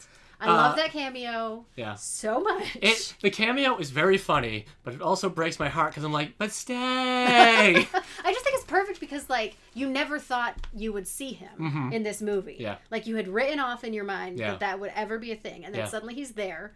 He's exactly perfect. He just, like, does exactly what Wolverine would do in that setting. Yeah. And they react great. They just, like, are like, okay. And they just leave. Yeah. And I just love it. Yeah, it's great. So this is... and the camera stays on him for so much longer than makes sense. Yeah. But it's so worth it. Yeah. Like, he's just that guy the whole time. It's so funny. It's so funny. And he, like, calls for another drink, and then they finally cut. I love it. That, timeline-wise, so that because of X-Men Origins Wolverine, this has to be, like, during one of him and Victor's breaks. Or something, because this is before Vietnam, but after World War II. There's no war for him to be hanging around he's just out there living keeping track of Victor, I guess. Going where he wants to go. Another next movie, Days of Future Past, we'll get the "Go F Yourself" line repeated by Xavier. So I guess I don't know when this series just started thinking, let's do what Star Wars do and constantly reference. Yeah, it gets so Star Warsian and just like it gets to the "Go F Yourself" is not your "I have a bad feeling about this." Who told Bryan Singer it was? Well, it's always Wolverine, it seems like, too, because there's that repetition. There's the repetition of him flipping off Cyclops. With the eyebrow. He always has that kind of the rock eyebrow. It's like my 5-year-old son. Does your son tell you to go F yourself? Who constantly is flipping people off. Oh, okay. My 5-year-old son, who will be like... He'll do something accidentally that makes everyone laugh, and then he just does it again and again and again and again and again. That's what's happening. That's Simon Kinberg and Bryan Singer. Yeah. Stop it. I remember reading a review of this movie talking about the scene specifically where all like the new recruits, all the kids with their powers are like coming up with nicknames and using their powers. And it was mentioned that it's the first time, and they're right, it's the first time in this, at the 5th movie in this whole series, that mutant powers are fun to have, and that people have fun having these powers. Yeah. I mean, we've seen them like bits and pieces, I guess, like some of the mutants, like, you know, showing off or whatnot. But this is the first time where like people are just like, look what I can do, and then doing it and having a good time with it. Yeah. Well, it's possible too that it's the first time that the characters have been able to have that experience. That's true too. Yeah. So this is when we have the young kids all hanging out in that lounge area that has 2 enormous windows exposing them to everyone's. Yeah. Well, you can't just look. Yeah. But anyway. A pinball machine. They're having fun. Yeah. They end up partying, and then Xavier and Moira show up. Yeah, and are just furious. Yeah. And I'm like, you just dragged these children from their homes. Yeah. And you're mad that they're having a good time. I guess Xavier's more angry at Mystique because he thought... Because he can't help himself. Yes, yeah. He can't... Just like, he expects more from her. Yeah. Ugh, he's a jerk. Magneto seems more amused than anything. Yeah, Magneto's fine. He doesn't care. But he also doesn't think, like, you know, those kids are totally ready or anything. So, like, this... Yeah, I guess... Moira makes sense to be so angry because she, like, works there. Yeah. And now her job's on the line and everything. But yeah, with Xavier's like, I expected better of you. I'm like, she's been stuck living with only you for however many years, 20-something years? Yeah. And all you've done is tell her what to do. Yeah, and told her, to hide herself because no one will ever love her. They think Shaw's going to Russia. It's actually just Emma. It's just Emma. So I always imagine that this, like, when... Magneto's breaking her diamond form with the bed frame. Yeah. Which is not as what it sounds like. He wraps it around her neck and is trying to kill her. She's made of diamond. Yeah. Well, I think he's really trying to just break the diamond, but he's still... You can't break diamond. That's the point of being diamond. Yeah. It's the hardest material. Yeah. Like that thing would just bend around her throat. Yeah. But what I always kind of felt like they did this scene instead of that like mind hallway scene Yeah, I guess. I guess. And also, Uh-oh. since we're talking this scene, we have that whole thing where she's like making it look like she's having sex with a Russian guy. Yeah. So she's like mastermind now? Well, she's psychic. Yeah, but that's not how she works. I guess I've never questioned, like, the power not being right there. I've always been like, why are you still in the room, though? Yeah, that is creepy. So... But I don't know. It felt very like I'm showing you an illusion rather than like I'm manipulating. Well, Xavier does it when they're sneaking on and makes it look like there's nothing in the truck. Yeah, he's done that before. He's done something like that before. He's frozen people. He likes to freeze people. Yeah, he definitely freezes people. What else was I going to... Oh, Magneto gets more like he's vicious by wrapping people into in barbed wire and then like dragging them along there. Seriously. Even when Xavier goes to put somebody to sleep with his powers to make them not in pain anymore, I'm like, oh, that's two in his mouth. Yeah, just like get a gross. clipper. Somebody clip this. That's gross. And then it cuts back because Shaw is going to the CIA to get the mutants, to recruit the recruits. Right. And Azazel is just raining bodies from the sky. Yeah, that's a pretty good reveal because all you hear at Is first the is sounds. the thud. Yeah. Thud, and you have no idea what it is, and then you figure it out. Yeah. Oh. Yeah, the shot of Azazel teleporting in front of the moon with Oliver Platt. And then I'm like, that's so cool. Oh, and they kill him. Yeah. You don't think he'll die because he's Oliver Platt. I guess he's Oliver Platt. Why would you do that? That's your money machine in this movie. This is Oliver Platt and Kevin Bacon in X-Men First Class. And then he just continues to basically do the White House scene from X-Men 2, but with knives. Yeah. And just wipe the floor with everybody. Yeah. Just shows you how dangerous that guy is. Yeah, he's got some pretty good... Yeah. The tornado effects look good, too. Like, every time we see the tornado effects that Riptide does, like when he wipes out the Cerebro unit, that doesn't look so bad. Yeah, I like it. He recruits them, and Angel goes with him. Angel goes with Sure. them. But Darwin dies because Sebastian he can adapt Shaw... to anything except this one thing. Yeah, which is a ball of energy, which, again, only in this movie can Sebastian Shaw do. Yeah. And then it blows up. And it's just so stupid because Darwin's power is a cool power. And it's kind of like how Rogue's power doesn't necessarily seem battle handy until you like think of all the creative things you can do, like switching powers and whatnot. Like, you can just put Darwin in a fight and like anything that's happening, you get a cool visual effect. You know what I thought it should have been? What? Because what it looks like happens is his body tries to adapt in various ways, and then finally he explodes. What would have been cool is if his body tries to adapt in different ways, and then finally the way that it chooses to adapt is what kills him. So the explosion doesn't kill him. Right, it's the adaptation. But finally it adapts, and he's just like solid lead or something like that. Yeah. And it just has to stay that way, otherwise he'll explode. I like Darwin in the comics. I like Darwin's powers. I was bummed. Yeah. Because everybody else gets to use their powers in the fight except for him. Like, we saw him turn to stone, and we saw him have gills. And it's a waste. Goofy. And while we're talking about those kids... Kevin Bacon delivers a line, though, in this scene that's so funny when he's recruiting the kids. And he's like, I'm sure they promised you all this stuff and whatnot. He's like, but when they find out who you are, what you can do? And he's like pointing at that. I love it. It's just such a fun, like, hustler kind of delivery that is, I don't know, it's just so funny. It's funny because the two of them, him, Kevin Bacon, Shaw, and Xavier, are like two opposing cult leaders. Yeah. Because... seriously, that's how they behave. They've got that same Would you say, manic energy. Since it's the 60s, that's how they behave? Yes. Like Austin Powers? I would say that. Okay. I would say All that. right. But it's like they're the opposing sides there. And they're both doing the same thing. They're both manipulating people to get them on their side. Right. It's just that Shaw wants to kill people and Xavier wants to help people. Yeah. You're right, they are the same. Well, but you know what I mean? Like, yeah, I get it. They have like a parallel journey. Yeah, this Xavier is also one that you can be like, what you can do? Yeah. He's kind of like, He could deliver that line. I guess at this date, we get a lot of the, just that you hear behind the door, like, the mutants are back there, just leave us normal people alone. Like, you deserve that. Yeah. I like the faces on the mutants. They're like, really? Yeah.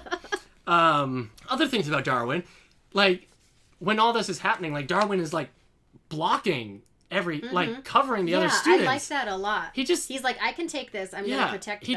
It seems like there's so much potential. Yeah, he's a good guy. I guess we should, do you like Angel, Zoe Kravitz? She's kind of a nothing character. I don't think it's her fault. I don't like the dragonfly wings. Oh, so it is her fault. They look dumb. Yeah. and they don't give her anything. I like Zoe Kravitz. It's weird. You can sort of see a little bit of character because she was like an exotic dancer, and so you sort of assume things about her character that then lead to it making sense that she might make the pragmatic choice of joining Shaw. But you don't actually see any of that. Once she joins Shaw, she's nothing. She's a nothing character. She definitely is. She doesn't have any lines after that. She doesn't do anything. Darwin, we talked about. Do you like whatever his name is? Banshee? Lucas Till? Lucas Till as MacGyver. No, specifically Lucas Till as Alex Summers, Havoc. I think he's fine. He has enough, presence to be fine. I like Havoc in the comics. Like, I've never really cared about Havoc. Okay. I was very excited to find out Havoc was going to be in this movie because I didn't think we'd ever see Havoc. So that was exciting. I was excited to see Banshee. Is he on my shirt? Banshee? He's right here. Yeah. I was excited that I never thought we'd see Banshee. No, I didn't either. But what the heck? What the heck with Banshee? What? He's a weird person. And oh, you mean the actor? Yeah. I mean, like, I'm sure he's a very nice person. Caleb Landry Jones. But every single facial expression that he makes is the weirdest thing I've ever seen. He's not Sean Cassidy. He's like an insane version of Ron Weasley. Mm-hmm. Yes. It's very weird. He's Ron Weasley from the other side of the tracks. Yes. Yeah. It's a strange. I mean, it's not Sean Cassidy from the comics at all. No. Whereas, like, you can see this Havoc becoming the Havoc in the comics. Sure. It's hard to imagine this Banshee going the same direction. And it's such a like standing out kind of a weirdness. Yeah. That it's like, why exactly did you cast this person? Like they had to.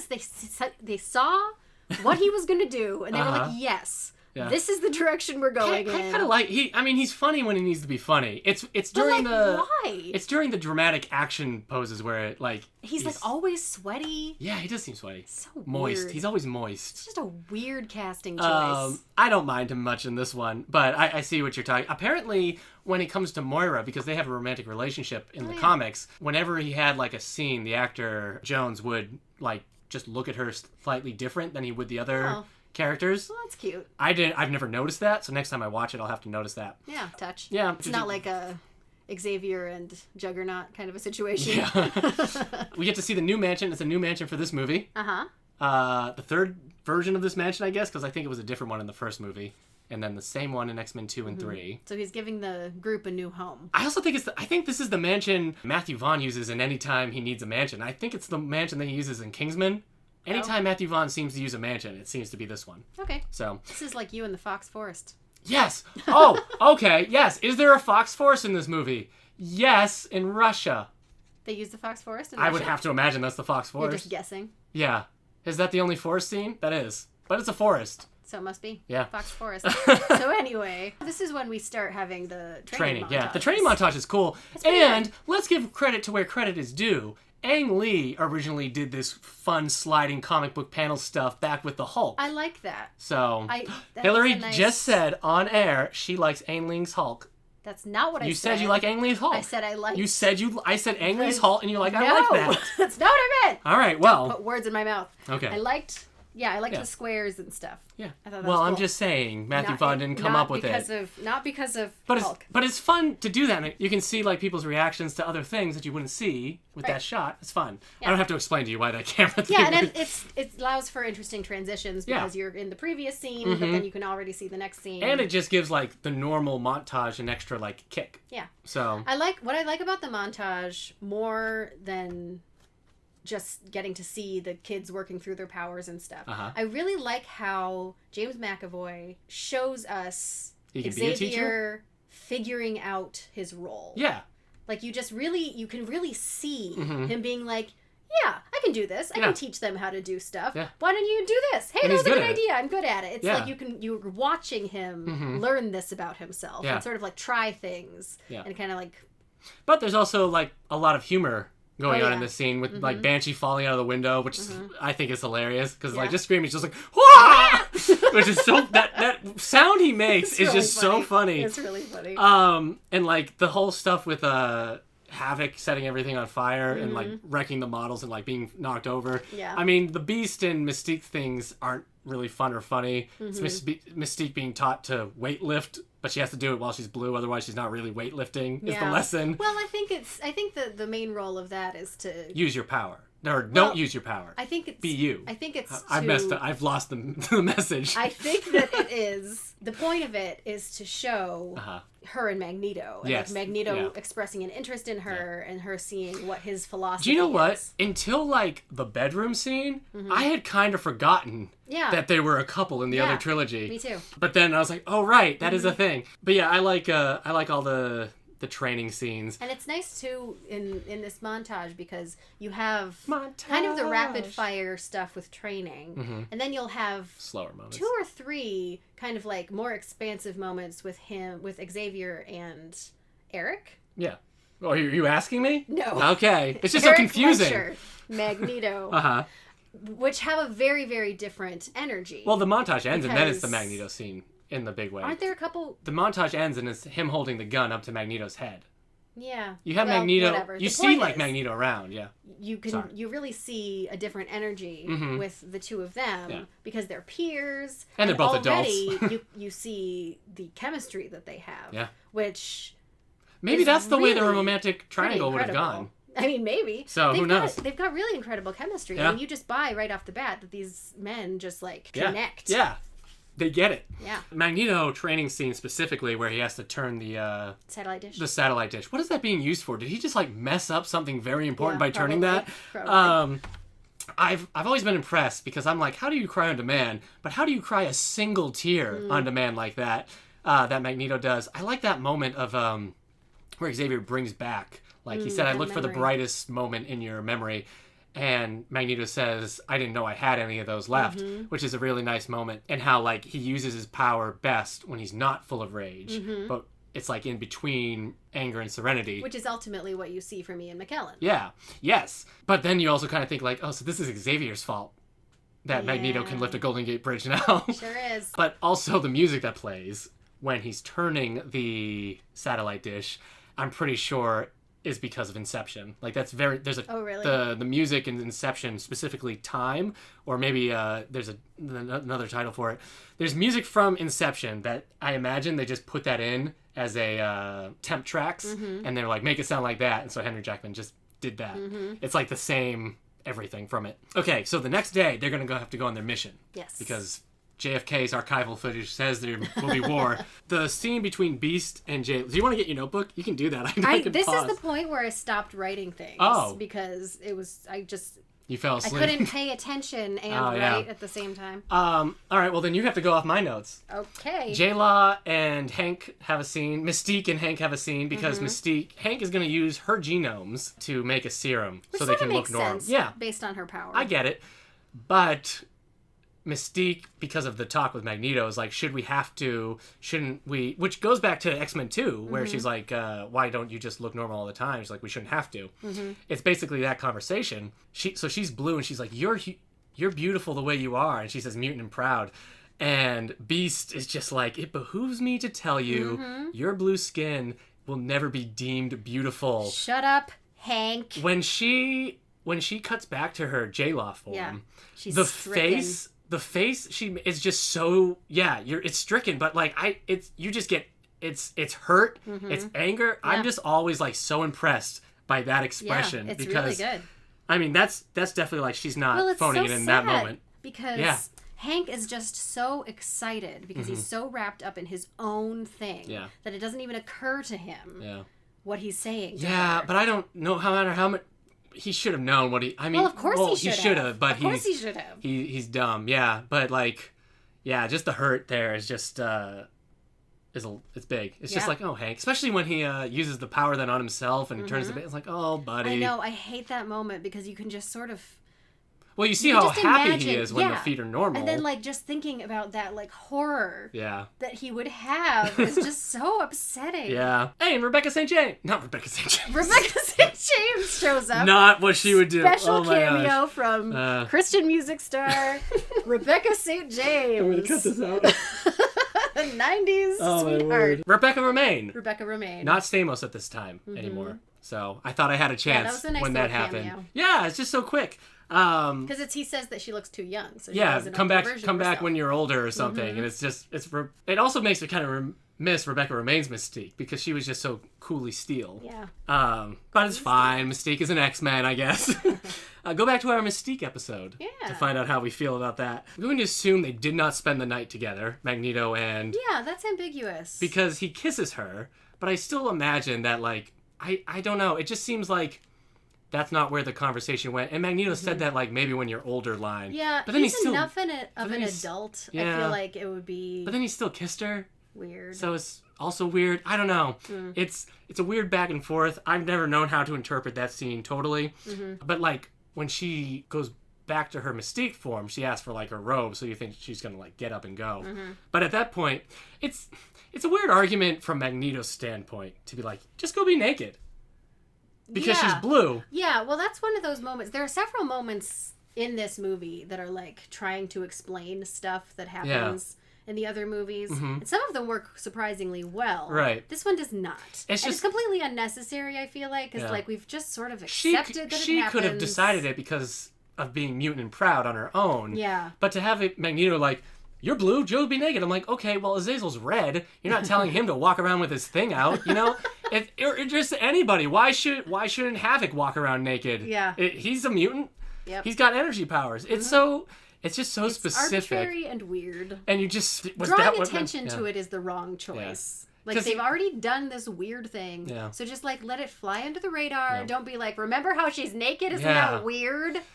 And then he's like, have you ever seen a tiger and thought you should cover it up? It's like, well, no, but tiger's not part of human society, walking around in a mall. Nobody. Tony Tiger wears clothes all the time. It's just... Does he actually? I feel like he doesn't. I feel like he Tony the Tiger, doesn't he have a tie? I think he has a bandana. Has a bandana. Yeah, I don't know what he wears. So that was a bad example. Yeah. I like Xavier's reaction. Yeah, he's funny. Where he's like, we're close. Oh, good heavens. Put some clothes on. Yeah, he becomes very upper crust at that moment. Hey, the suits are the classic colors. Yeah. Their battle suits, the blue and gold. I like that. That was in the trailer, and I was like, I like this. And Hank has built a jet.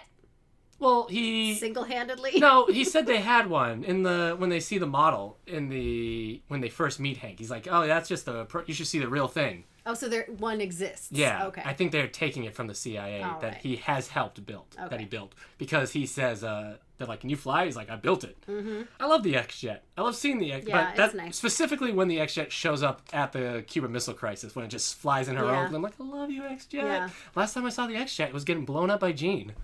So it's just nice to see it again. Jean. Not that the X-Jet survives this one. X-Jets are just built to die. They sure are. At the time, I didn't have a problem with the Beast CGI in appearance.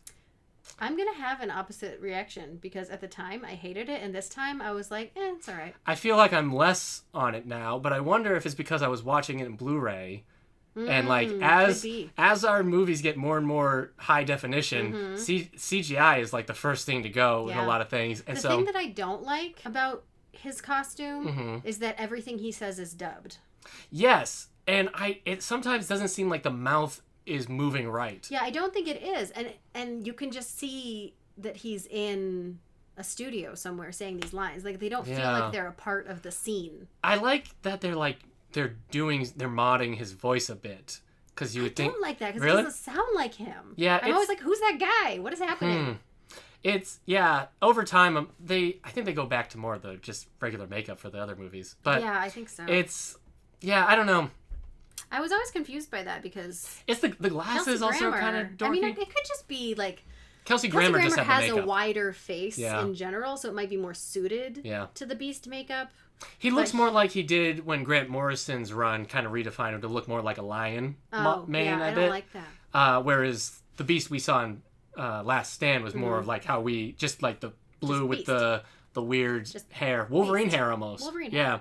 The huge sideburns. Yeah. So I don't know. This time was the first time I was like, I think I'm a little off it. Maybe it's with the glasses. I don't know. Michael Ironside shows up as just a. Do you know who Michael Ironside is? Maybe. All right. Well, he's the voice of Apocalypse in the old DC cartoons, but he's also in a bunch of other stuff. You're Captain on talking the about the American general side. guy? Yeah. Yeah. It was like, it's been an honor. Yeah. He's got a very, like, distinct voice. The X-Jet flies in, is so heroic. And then Magneto lifts the submarine. Yes. Which is, for us, the second time we've seen him lift something very big. Yes. But the first time he's lifted something very big. So he's just got a whole lifetime ahead of him of lifting big things. And they get even bigger after this. After this submarine. Aspirational. Okay, so this, like, the music that's playing is the First Class theme. Okay. That was mentioned, that violin and very exciting theme. It's the shot specifically when after Magneto has lifted the sub, and so the shot starts with him on the tires of the X-Jet, and the X-Jet's now moving, and the sub is also moving with them, and the music's playing. That was when I was, like, in the theater. I'm like, we did it! That was basically the X-Men series holding up the boombox as I'm about to marry, I don't know, I guess the MCU at the time. I'm about to say I do to the MCU. Yep, but no. And X-Men hold up the boombox, and I run off in my wedding dress. Yep. And It's beautiful. It's a beautiful I didn't know you could change. Everyone. I didn't know I wanted to until I lost you. So, but yeah, that shot is just like, I was just like, I was kind of like awestruck by just like how good this movie had been, but how good it now also was in this one moment. I'm like, I'm so happy. I am so happy. I was ready to go to Japan. When the plane is being crashing and Magneto is there's funny moments too where with Banshee, because Magneto's the one who pushed him to test if he could fly. Yeah. And when they're getting ready to fly out, drop him out of the X-Jet, he tells Magneto to stay right back. He's like, you stay over there.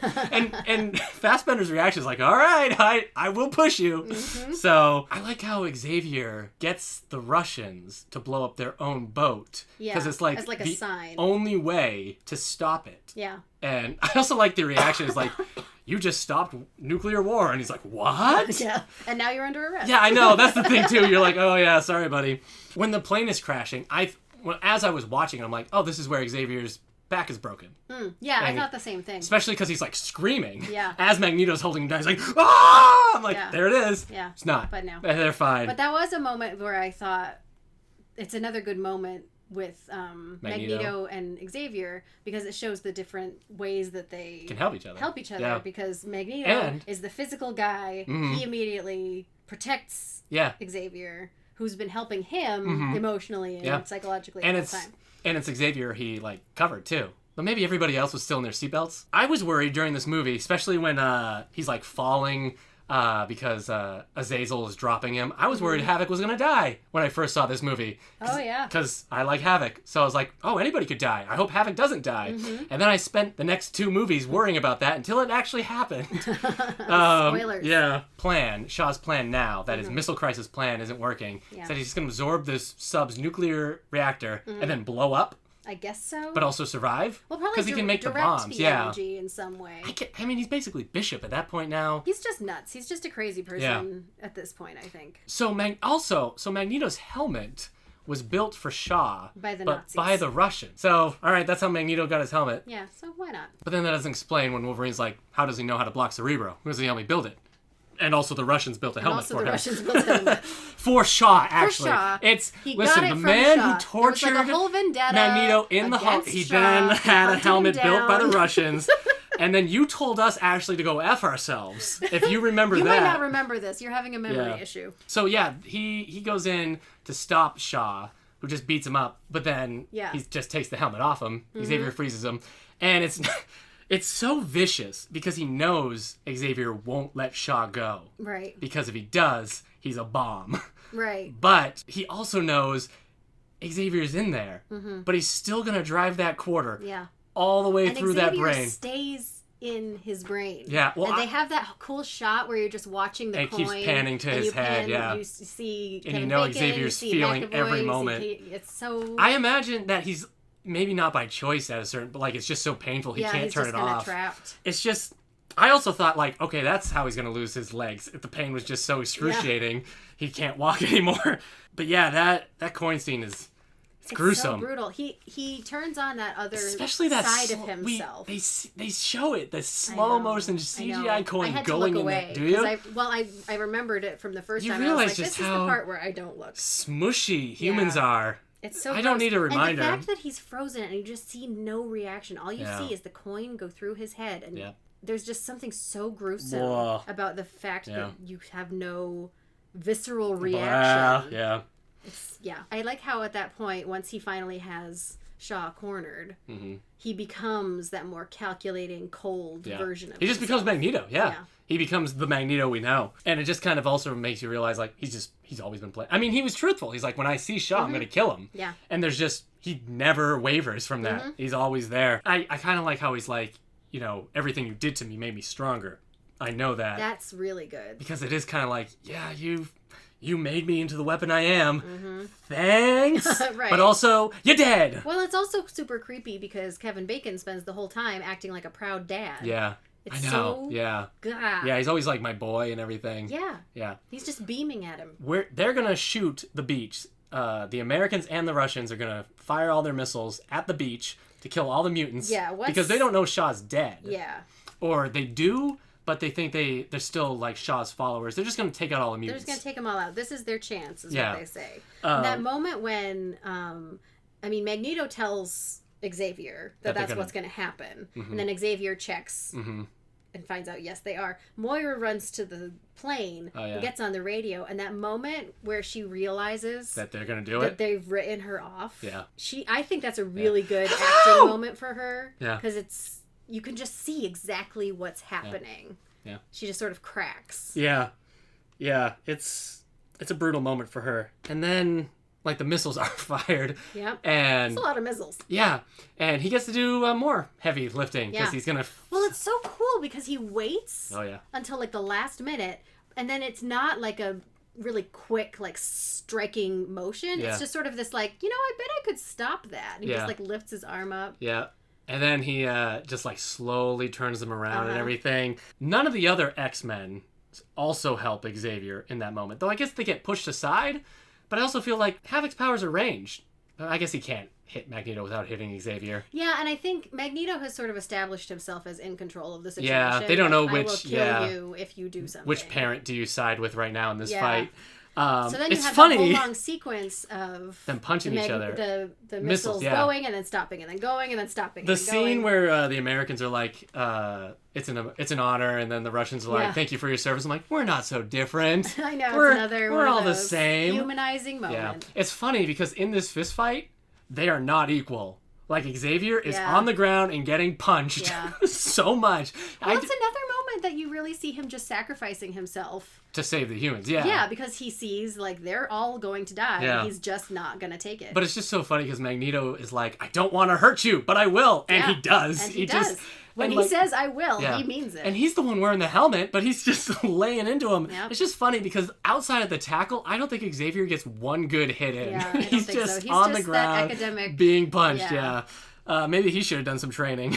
So the scene where Magneto is deflecting Moira's bullets, like the shots, not so much when we see Moira rocking up, but just the shots of Magneto deflecting them are so cool. And then just that side that goes into Xavier. Yeah. And then I was like, I think this is where he can't walk anymore. But what I love about that moment is that Magneto drops everything. Yeah. The second he sees that happen. The first thing he did is pull the bullet out. Yeah, he just runs over so fast. Like, he's been fighting. He's going to kill these people. Yeah. He's sending those. He's super tenacious the entire time. No That's matter what what drops they the missiles. throw at him. Yeah.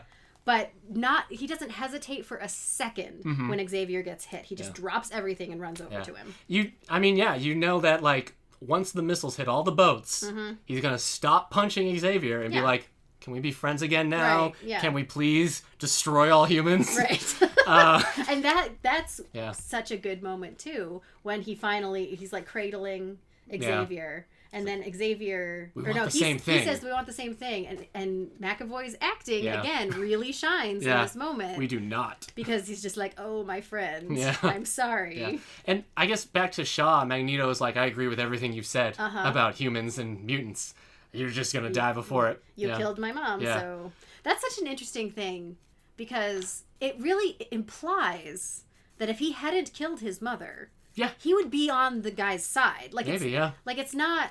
I believe in what you're saying, Mm-hmm. but I wouldn't go about it your way. But I don't think that's true. I think I would be on your side, but unfortunately, I have this personal vendetta. Magneto's the way he is because of his experiences in the Nazi camps. Yeah. But also, if, like, in that scene, Shaw was like, you're with me now and you won't experience these, would he have been on that side as well? You know what I mean? Like, if he had grown up under the tutelage of a non-violent Shaw. Oh, no. Yeah. No, so, he's definitely a product of his upbringing. Right. So, it's one of those, like, I agree with everything you've said because of everything you've done. Yeah. So, he just needs a little bit more introspection, I guess. Yeah. So, watching this beach scene, like, watching the whole movie, but specifically the beach scene, this is the first time watching the X-Men movies that I've been like, this looks really good in Blu-ray.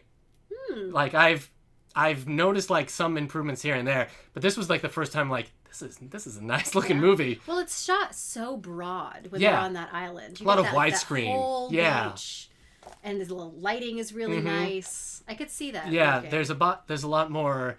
I mean, just the more color and everything. It's a lot more dynamic in that. He can't walk anymore, so Magneto goes off. Mystique goes with him, but not before saying goodbye to Mystique. Do you think Mystique would have stayed if Xavier had asked her to? Because it seems like she wants to, but she still feels loyal to him. Well, my interpretation And of that he's just scene like, go with her. is Magneto propositions everybody to come with him. He says exactly the right thing to her. Like, he focuses on her, and he says, I can't remember what he said, but he says exactly the right thing. No more hiding. Yeah, no more hiding. Yeah. So that gets her moving. She walks to him. I think that she only deviates to Xavier because he is shot in the back. Like, I don't think that she's going to him to be like, is this okay? Or like, maybe hope he's going to convince her. And I think she's just checking on him, and she's gonna go regardless. Yeah, and then she says that whole mutant proud thing to Beast, but it's like, probably not the time.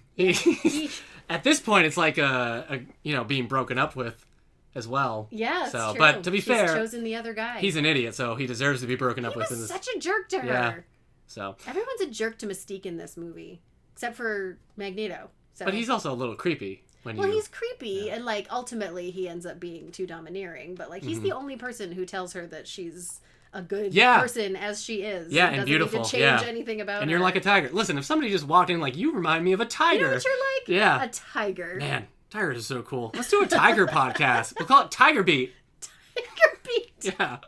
Sells itself. When Moira says, I keep using like the Scottish pronunciation, I think, the Moira McTaggart. Yeah. But like, she's as far from. Yeah, she's. Yeah, she grew up in like Indiana. Yeah. When she's like, you're better than G-Men, you're X-Men.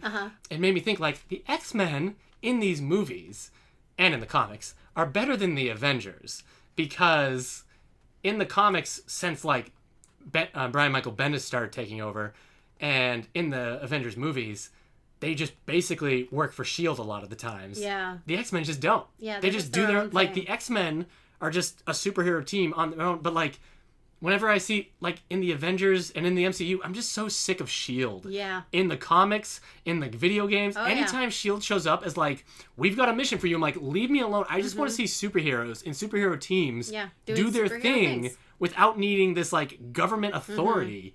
And so, like, I get so sick of it. So it's so refreshing sometimes. It's like, no, these are just superheroes with secret identity, or at least a secret house, doing their thing. Totally. See, that's an example of them giving like a root for the X-Men name that I think actually works really well. That? Because G-Men was what they called like agents back then, the G-Men, which is what they were until they were disowned by the government. So now they're X-Men. I thought that one could have been cheesy, but worked really well. Yeah, later on in Dark Phoenix, when Mystique's like, "Why do you think he calls it the X-Men?" It's gonna be like, "Well, because Moira suggested it." It was a suggestion, and he liked girlfriends. Moira. He makes her forget about the mansion and the X-Men. Well, without her consent. Yeah. But I guess it tracks with what he's been doing this whole movie. He's grown as a character, but he still has to grow some more. Yeah. I don't know. He's like, they can torture me, but I'll never tell. He's like, I know. Bye. Yeah. I don't know how I entirely feel about that. It's annoying when in Apocalypse, when they roll back on it, I guess. But I don't know. It would have been nice if they had just had Moira McTaggart as like a inside person there's no reason work not together. to, Yeah. really. And so then the movie ends on not a cliffhanger, but with Magneto walking in to free Emma Frost, who was captured, and he's wearing his like pretty much the Magneto garb. I mean, it's very fabric-y and everything, but he's got the helmet. The helmet's colored. Right. It's got the little horns on it. He's like, I prefer Magneto, and it ends. I'm like, he's got his like Brotherhood now with Azazel and Riptide and Mystique, and he's like, I'm Magneto. I'm like, yes! And it ends with that cool Frankenstein's monster theme. And come Days of Future Past, all that Brotherhood except for Mystique is dead. And Magneto's not doing his Magneto stuff. And it dawned on me, the best X-Men movies always end on a cliffhanger, which is never fulfilled in any fashion. X-Men 2 ends with the... X-Men 1 is the only one. And it's just with Xavier's like, and I'll always be there. And he is, because he's in so many movies. But X-Men 2 has the Dark Phoenix under the water thing, which was not... did not go off well. This one has that Magneto in his costume and with a Brotherhood, and all those characters are gone. Days of Future Past has the Mystique is the one who's pulled up Wolverine. The Wolverine has the, like, me and Yuriko are going to go on adventures together. Gonzo, it's just all the time. You think, like, I can't wait. And then every time I'm hurt again. Yep. Even though it's changed, there's still just those tendencies. Yeah. That you're like, I can't change them. But, you know, I guess I have to change me to deal with the parts. On yourself. Yeah, that's the movie. So that's the movie. That's the way the movie ends. We did it. Yeah. Oh, and then they're recruited by S.H.I.E.L.D. No, just kidding. They never worked with S.H.I.E.L.D. Stupid S.H.I.E.L.D. So now that you watched it and you remember watching it, because it was only yesterday, so we should ask you, while you still have a memory of it, how do you feel about First Class today? Well, I was going to say, now that, like, when it came out, it was after such a lull/downturn of a franchise. And... like, at the time, we just didn't know, like, where it was going. Like, even at the time, we didn't know, like, Days of Future Past was going to come out or anything. It was all... I mean, the next movie is the Wolverine. So, like, directionally, we were just like, is this it and everything? And how do you feel about it now? I like it. I think it's a good movie. I think it has, you know, the kinds of weaknesses that we've discussed in certain casting elements and things, but... yeah, I think on the whole, it's just a really solid movie. I think it's well directed. Yeah. I think, you know, it gets a lot done really, really rapidly. It's a spy movie. It's a period movie. It's like checks a lot of boxes. Yeah. I was going to say Nicholas Holt's the movie down with his bad Wow, you face. really hate Nicholas Holt. When I was watching it, or maybe when it was over, like when I watched X-Men 2, I'm like, let's put on X-Men 3. And same thing with X-Men 1 and 2. This one is the most self-contained. Oh, yes. And it's funny because, like, when we were talking about the first movie, it's all set up for future movies. Like, everything is like, this will be paid off then. And it's all just, like, introducing characters, introducing plot lines, introducing the concept. But even the movie ends with, like, watch X-Men next week on Fox. Right. Whereas, like, this movie is, like, a new, you know, first film of this franchise. But it's, like, it ends and it doesn't really... the cliffhanger of Magneto in there being like Magneto now doesn't necessarily even feel like a cliffhanger in a lot of ways. It's just like the fulfillment of his character. Right. If they had never made any more movies in this prequel era with this cast, you would have been like, fine. So it's like, it's shockingly self-contained, I guess, considering like that this movie was already 4 series in. Were they planning when they made this on continuing the series?